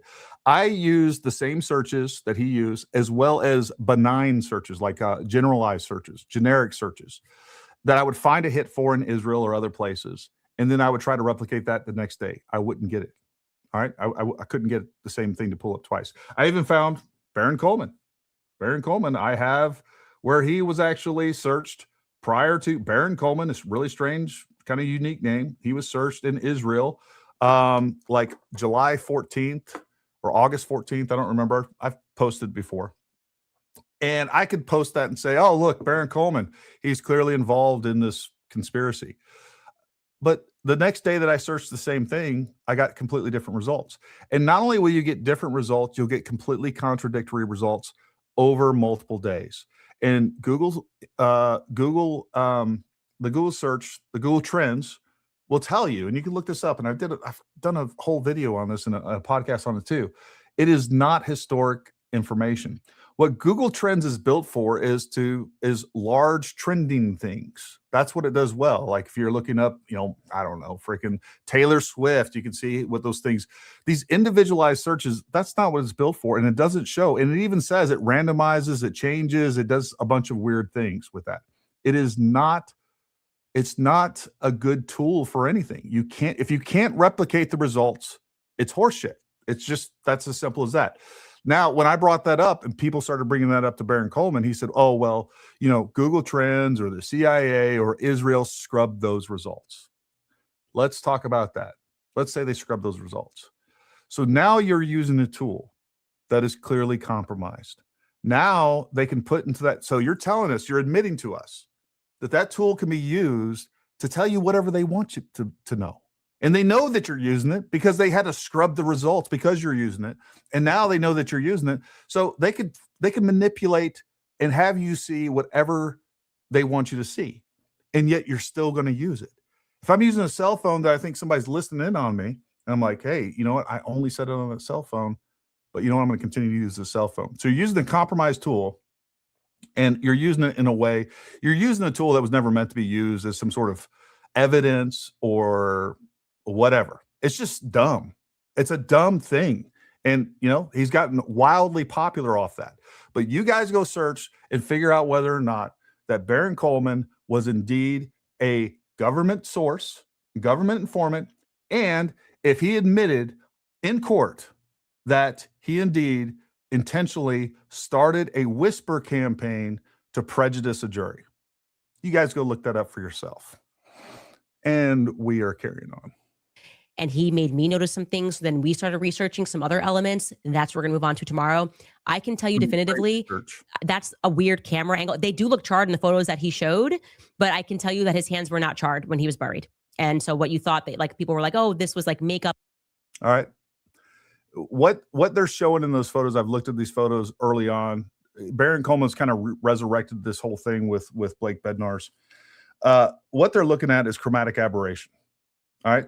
It's because you take a photo, you're zooming way in, and you're going to get chromatic aberration on the hands. It looks kind of reddish black. It's a camera trying to distinguish colors that it can't distinguish. And that's what it is. He wasn't electrocuted. And anybody saying that he was, I don't know, he might be the type of person that starts whisper campaigns and is an actual Fed. It's an actual government informant while he's over there trying to say, I came up and search results and trying to smear me. It's just... and stuff. It was a very compelling theory. It just wasn't so. And I very much trust the person that told me that. TR is But that said, the Baron Coleman, if you have not seen the episode where he builds on what I said about Camp Huachuca, that is worth a watch. he kind of suggests in that episode, which I want to shut down, he suggests that, I think he heavily suggests that it could have been Veep, the Veep on that, on the base, Vance on the base. And I did then research. So I was like, oh, wow, is he right? There's actually video of Vance. So it could not have been Vance on the base. Again, I'm getting ahead of ourselves here. We should talk about more of that tomorrow. But that is a very compelling video that he did, which was fantastic work. And I do want to collaborate with him. Maybe we'll do it this week or next week Christmas, I guess. I don't know. We'll figure it out. Jenna writes, your true fans had no doubts about you whatsoever. Merry Christmas to you. I was like, are you new here? Girl, I have been maimed, fired, like caricatured. I'm watching. I'd like you to verify that, because I don't. You're clearly not. There's nothing I've changed. I haven't changed a single. Maybe you're commenting on what she's saying. I don't know. Right now, my family go through that right now because they are so desperate, and I just think we're close to an awakening and really understanding what real evil is. So we're going to keep pushing. Zachary Loft writes, longtime listener, first time donor. Why wasn't the? I'll disagree with you, Clinton. Number one, I want people to. That's why I do these lives, right? So that we can have some, I don't know, discourse. And I want people to be able to, again, as long as you're not calling me names, if you ask me a question, hey, Gary, are you receiving any, like, it's ridiculous speaking with, but like, I don't care. Ask me questions. Again, folks, I've said it 1,000 times. Here's my stance on taking any money, being a Fed, or any of this other stuff. I look at that as treason. All right. I look at that as being a traitor of my own moral character. I would not take a single dime from anybody from Israel or anybody else. All right. And no, I look on you won't find me explaining myself on X. I disregard people. But that's what I do these lives for, so that you guys can ask me questions and I'm going to give you an honest answer. That's all I'm ever going to do. The truth is the only thing that matters. I am far from a perfect person. I don't get everything right all the time. I make mistakes. I say dumb things, like we're all human. But the fact is what I can tell you is I've never intentionally lied on any of this stuff. I've never obfuscated the truth. I've never not shown. I had people on here. I had Blake Bednar's on here, so we can talk about this and share his ideas with everybody else. And also to see if, like, maybe I have a blind spot. Maybe I'm not considering all this stuff. I'm not so ego driven that I don't think I can miss things. I had Zeb Boykin on here. I thought both him and Blake Bednar's, I thought their theories were absolutely ridiculous, preposterous, but I had him on here and we talked about it, and I let them say what they wanted to. And I welcome anybody on here. Like, that's what I've always imagined this entire venture of, like, getting out and proving the government wrong, or confirming or denying certain elements of investigations or stories or whatever else. We can have this collective group of people that we know that are operating in good faith. And even though that I want more people that completely see the world differently than I do, so that I can possibly gain something from their perspective. This show, everything I've done on this channel is never meant to be an echo chamber. That's not what I've ever wanted it to be. I want to have people on here that disagree with me, that see things differently. They can point things out where we can, again, iron sharpens iron. I can challenge them on what they believe. They can challenge me on what I believe. That's what I've done this entire episode, this entire investigation, ever since Charlie died. So yeah, so I mean, at some point, Combo Live, why is Brandon Tatum the only creator that you follow on both IGs? That was 2 questions. Okay, the first thing, why wasn't the combo live?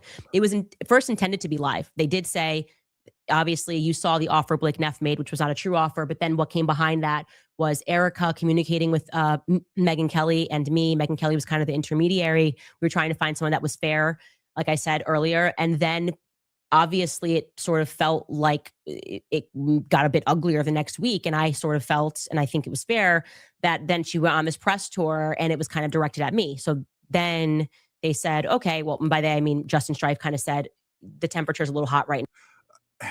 Anna, this is exactly what I'm saying. I think this is exactly what's going on here. There are entities, and I think some of them could originate from the U.S. government, by the way, that are developing sleeper cells, if you will, within our own country. And I also think that other countries do it. And I don't think this is hard. I think these are learning how to manipulate somebody to the point to where you radicalize them and weaponize them.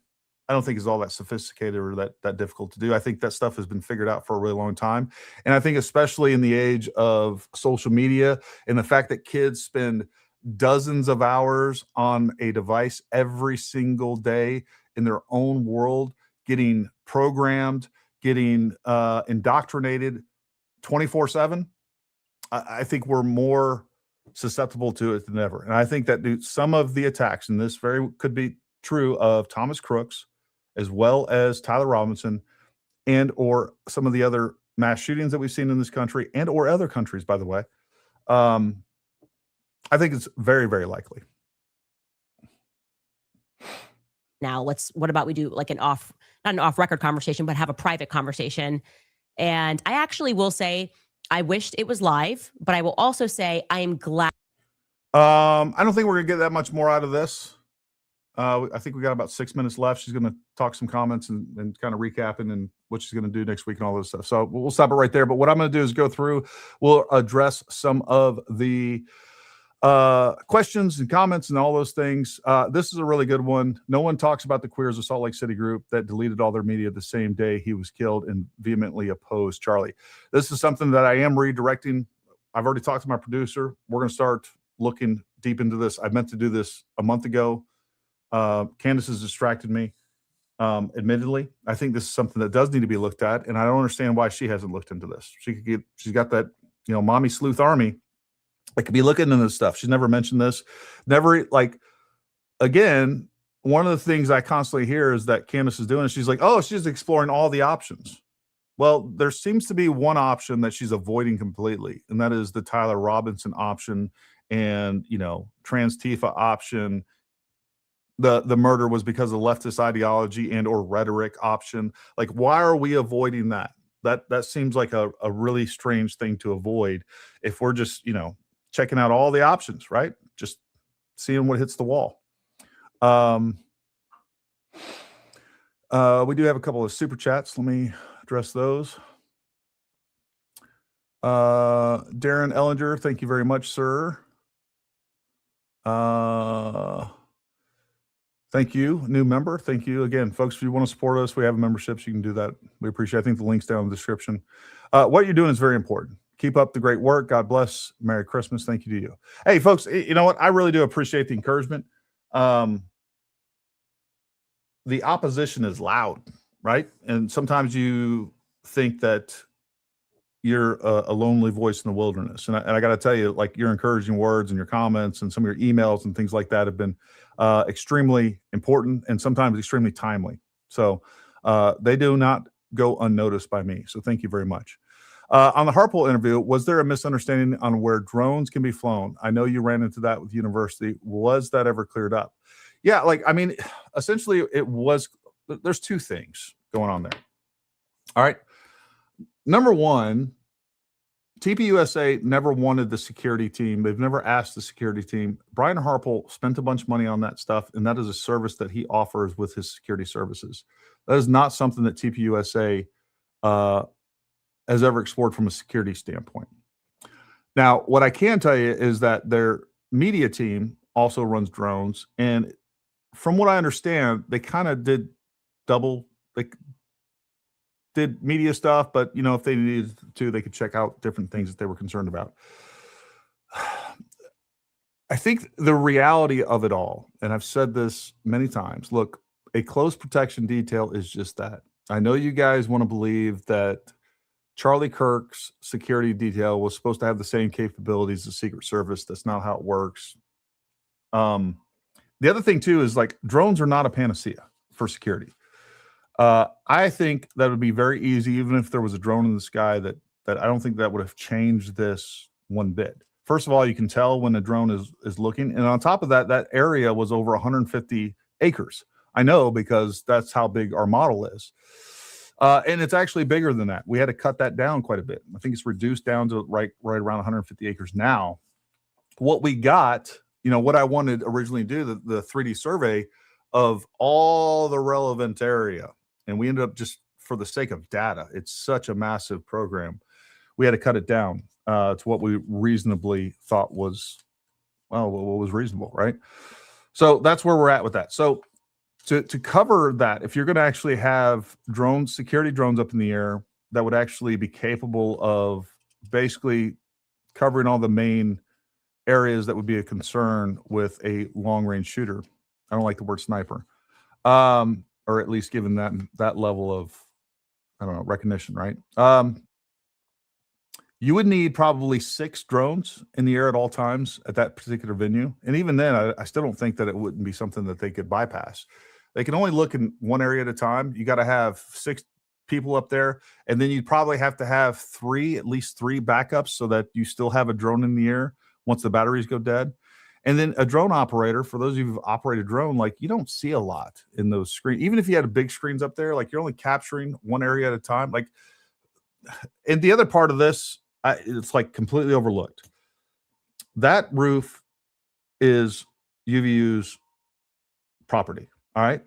The security team is not there to secure their property and do like physical security. That's not what they do, folks.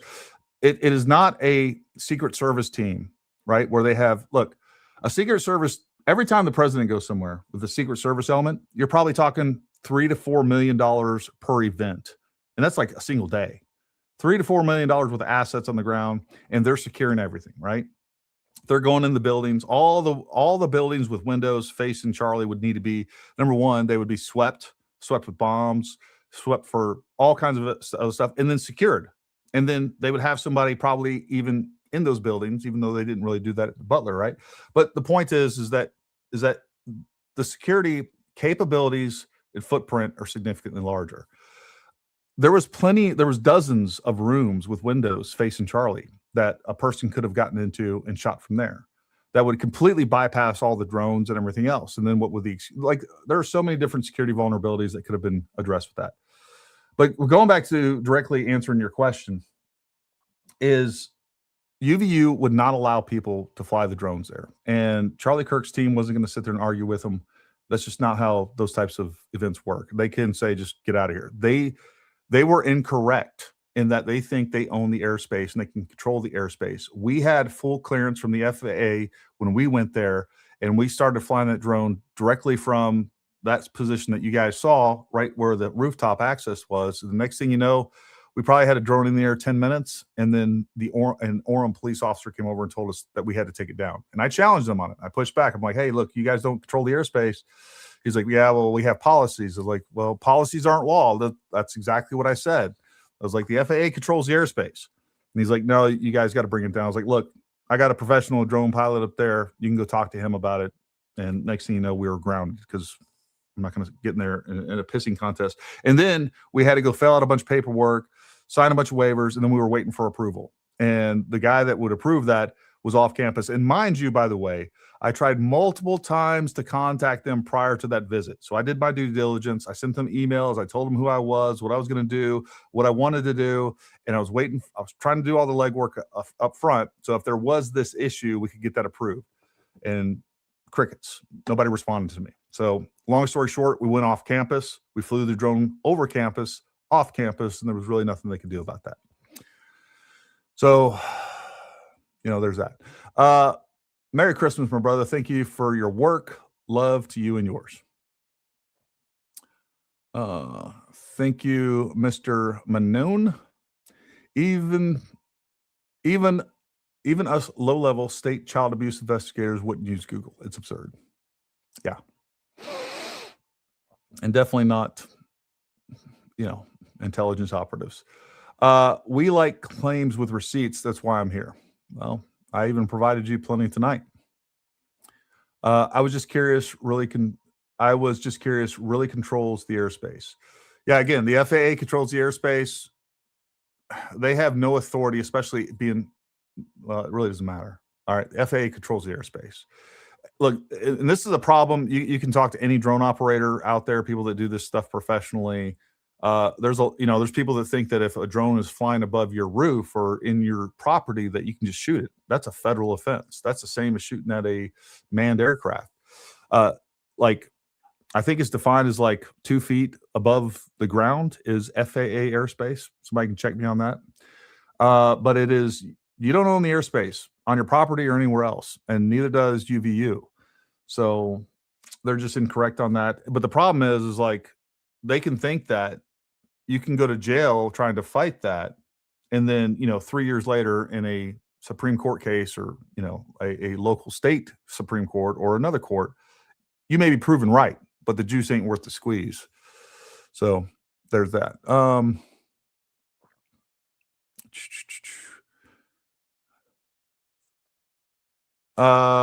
Don't bug me. Isn't it incredible how independent media was supposed to supplant MSM because gaslighting, and now some are even bigger liars? And this is the thing that I've said, that if we're going to replace MSM, like, we can't out fake news to fake news, and that's what a lot of these people are doing to get clicks, likes, and all the other things.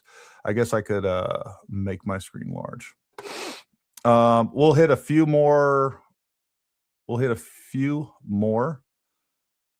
Comments. Candace doesn't make sense. She hates everything she doesn't understand. She hates everything she doesn't stand. Turns into hatred, I guess.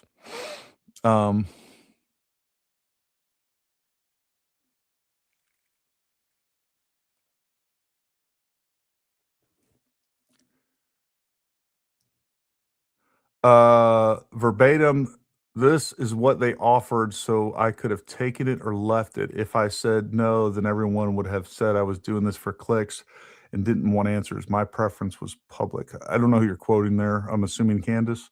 You're probably responding to somebody else in the chat. I get it.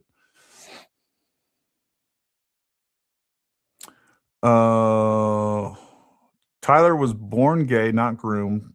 He wasn't talked into that. I don't think you know that. That's just your opinion. So Candace hates Rob, Brian, Tyler, and Andrew. So believe her. It's not venomous, vile envy at all. I mean, it is strange that she casts the most suspicion upon the people closest to Charlie. I don't think that may not even be conscious. That may be something that she does subconsciously and just not aware of it. But I do think it's weird.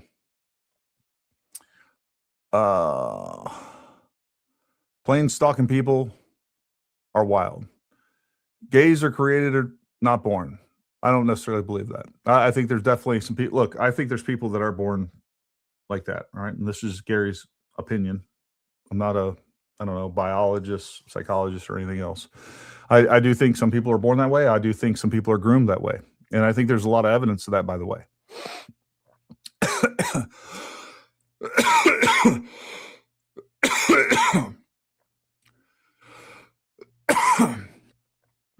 Yeah, look, no matter what you look at, if you want to blame Charlie's security team, whatever. My whole point is that no matter what, Charlie's security team wasn't involved in this, and that was the main point of a lot of this stuff. So I don't think they were involved, and whether you think they failed them, fine. I used to train diplomatic security, Department of State. I was a instructor teaching diplomatic security agents that were going overseas to do protection details. I spent a lot of time at embassies and consulates. I've seen what these dignitaries and diplomats and ambassadors require of these guys, and no matter what they are trying to tell this person and give them advice from security, ultimately those people have the authority, not the agents. And then the agents, look, I was in on a conversation where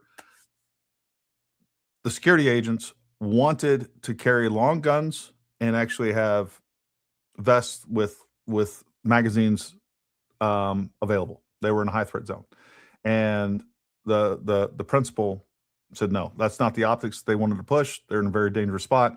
It's not what they wanted. Guess what? They didn't go with long guns. I mean, that's just how these things work, and especially in private security, you're going to do whatever. And you guys don't have to like the answer, but that's the truth. So it is what it is. Let's go down here. This guy says, every gay friend I've ever had was groomed by an older man. I think there's a mix of both. I really do. Whatever happened to her support of Harvey Weinstein? All those things. Air Force 2 went to go retrieve him. I don't know who you're talking about. Yeah, I think this is right. Candace will continue to push her nonsense as long as people are responding. Oh, you're talking about why did Air Force 2 go retrieve Charlie? Again, you're responding to somebody in the comments.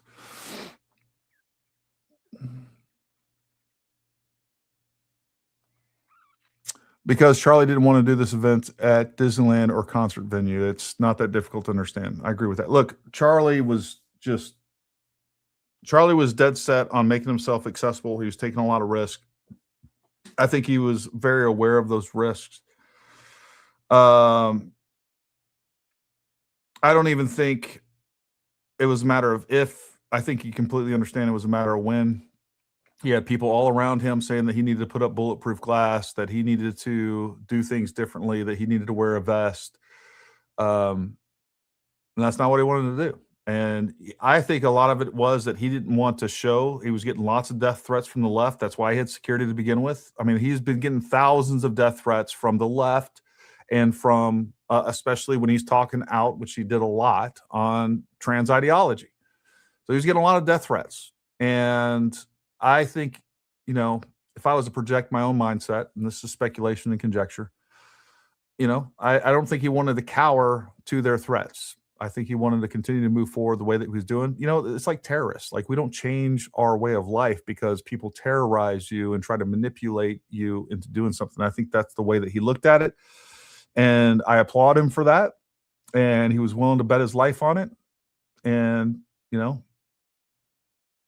we'll never have another Charlie again. I mean, his impact on our country is incalculable. It really is. And I would have loved to have seen all the great things that he was going to do in the future. And I do think he possibly would have ran for office. Maybe. I don't know. At best, she has difficulty clearly admitting she was wrong, running past any problem with a new theory, question, suspicion to start another cycle. Like we said about, she was completely wrong. She has talked about Mikey McCoy and how suspicious everything that he did, episode after episode after episode after episode. She's built, that was a foundation for her claims that TPUSA was involved or their actions were suspicious that day. And she was debunked. She was proven wrong. She saw the call logs. So, there's that. I agree with this. Erika and TPUSA do not owe Candace any explanations for anything.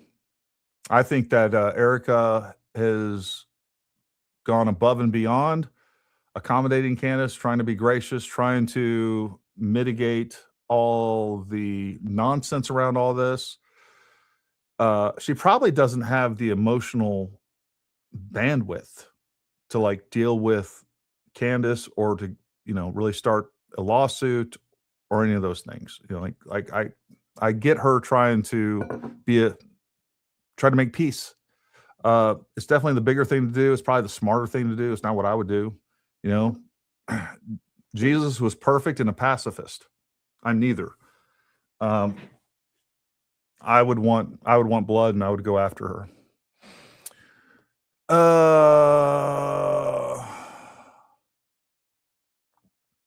You don't tell a state or a campus what to do. What part of that confuses you? I mean, really, you can't march in with a sniper team and metal detector and say F off. That's I don't understand why people don't understand this. You are a guest at their event, at their venue, right? You gotta bend to their rules. And if they're not look, folks, there was 3,000 people there on a campus that allowed concealed carry. I mean, if we just say 5%, all right, it's probably higher than that. I'd probably say around 10% of the people were probably carrying a gun. But let's just say 5%. That's around, by the way, that's around 6% of people that can carry a concealed weapon. That's the number. It's right around 6%. So let's say 5% of 3,000 people. All right, that's 150 guns that were in that crowd. And at any time, they could walk up and shoot Charlie. Really, there was 13 security guys and I guess 6 cops on an entire campus. So, you're talking about at least, I don't know, 3,000 people divided by 13. Do the math, right? 50, 60 people a person somewhere in there. No, it's more than that. Anyways, it's late here. But the point here is like they can't have eyes in every place. And they were definitely consumed with looking at that crowd, and they can't be covering rooftops 24/7. And Tyler wasn't there very long. It was like, unfortunately, it was, I don't know. Sometimes the luck is on the bad guy's side. That's just the way it works. One last super chat. Call logs, but I don't understand why he walked off before finding out what actually happened with Charlie, because he didn't even see. He just walked off. That's confusing.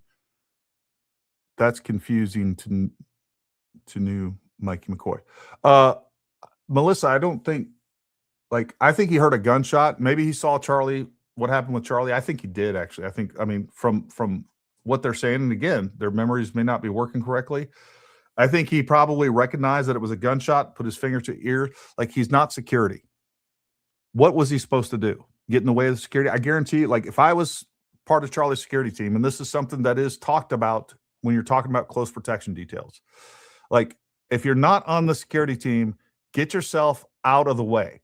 Get yourself, run, hide, fight. That's what you're supposed to do when you're reacting to a active shooter. He did what I would have advised him to do, and every security team would have advised him to do. Get away so you don't become another problem for us. Get away from the gunfire. Nobody knew that was going to be one shot. I mean, chances, like, based on experience, even with Thomas Crooks, he shot what? It was, I think, 8 times. So, I mean, he turned and ran. That's what he should have done. That's literally a textbook answer of what he should have done. Is he supposed to sit there and, like, hang over Charlie when the security guys are on top of him doing what they need to do? Like, it's what he should have done. And the other thing too is, like, I don't understand people questioning someone in an extremely traumatic event, probably super confused at the moment, and just, again, it's called fight or flight response, right? I mean, that's what it's called. He wasn't fighting, so he was running. It's what people do. I haven't seen seasoned operators, but I've seen guys that are straight out of the Q course that are first time in combat react poorly when shots are first fired. Usually they get their shit together after that, but because they're not going to be on a team very long. But even at the highest level, that went through severe training and stress inoculation, everything else, like, when shit actually hits the fan, sometimes you're disappointed in the way that people react. So, I mean, that's the truth. And I know people don't like it. People don't want to take it in, but that's the truth. All right, folks, we've been going 3 hours. I literally have to I actually have an interview in the morning with, it's going to be cool. Has nothing to do with Charlie Kirk case. So somebody that I've been wanting to do an interview with for a long time. You'll be seeing that very soon. But I got to get up at like 3 a.m. and start headed their way. They got like a 4-hour drive. Anyways, folks, listen, I really appreciate everybody tuning in. Again, if you like, please like, subscribe, follow us on Twitter. I put all our social links down below in the description. You can go check those out. Yeah, no, we appreciate you showing up. And I know this was an impromptu thing, but I thought it was important to go through this because I think there were some really informative items discussed, and we needed to talk about them. We will definitely be I should be back in time tomorrow for our normal time is 8 p.m. every Wednesday. Like we always, that's usually scheduled. Everything else is kind of as we have guests come on, or we try to squeeze people in throughout the week. So make sure you like, subscribe, but also hit that bell icon on YouTube so that you are notified when we make new content. All right, folks, it's been a long night. I appreciate you all. I want everybody out there to have a very Merry Christmas. Make sure you tune in tomorrow. We got some other great interviews coming up as well. We will have Jesus, the body language guy, on very soon as well. I'm looking forward to talking to him. But until next time, stay armed, stay ready. We'll talk to you soon.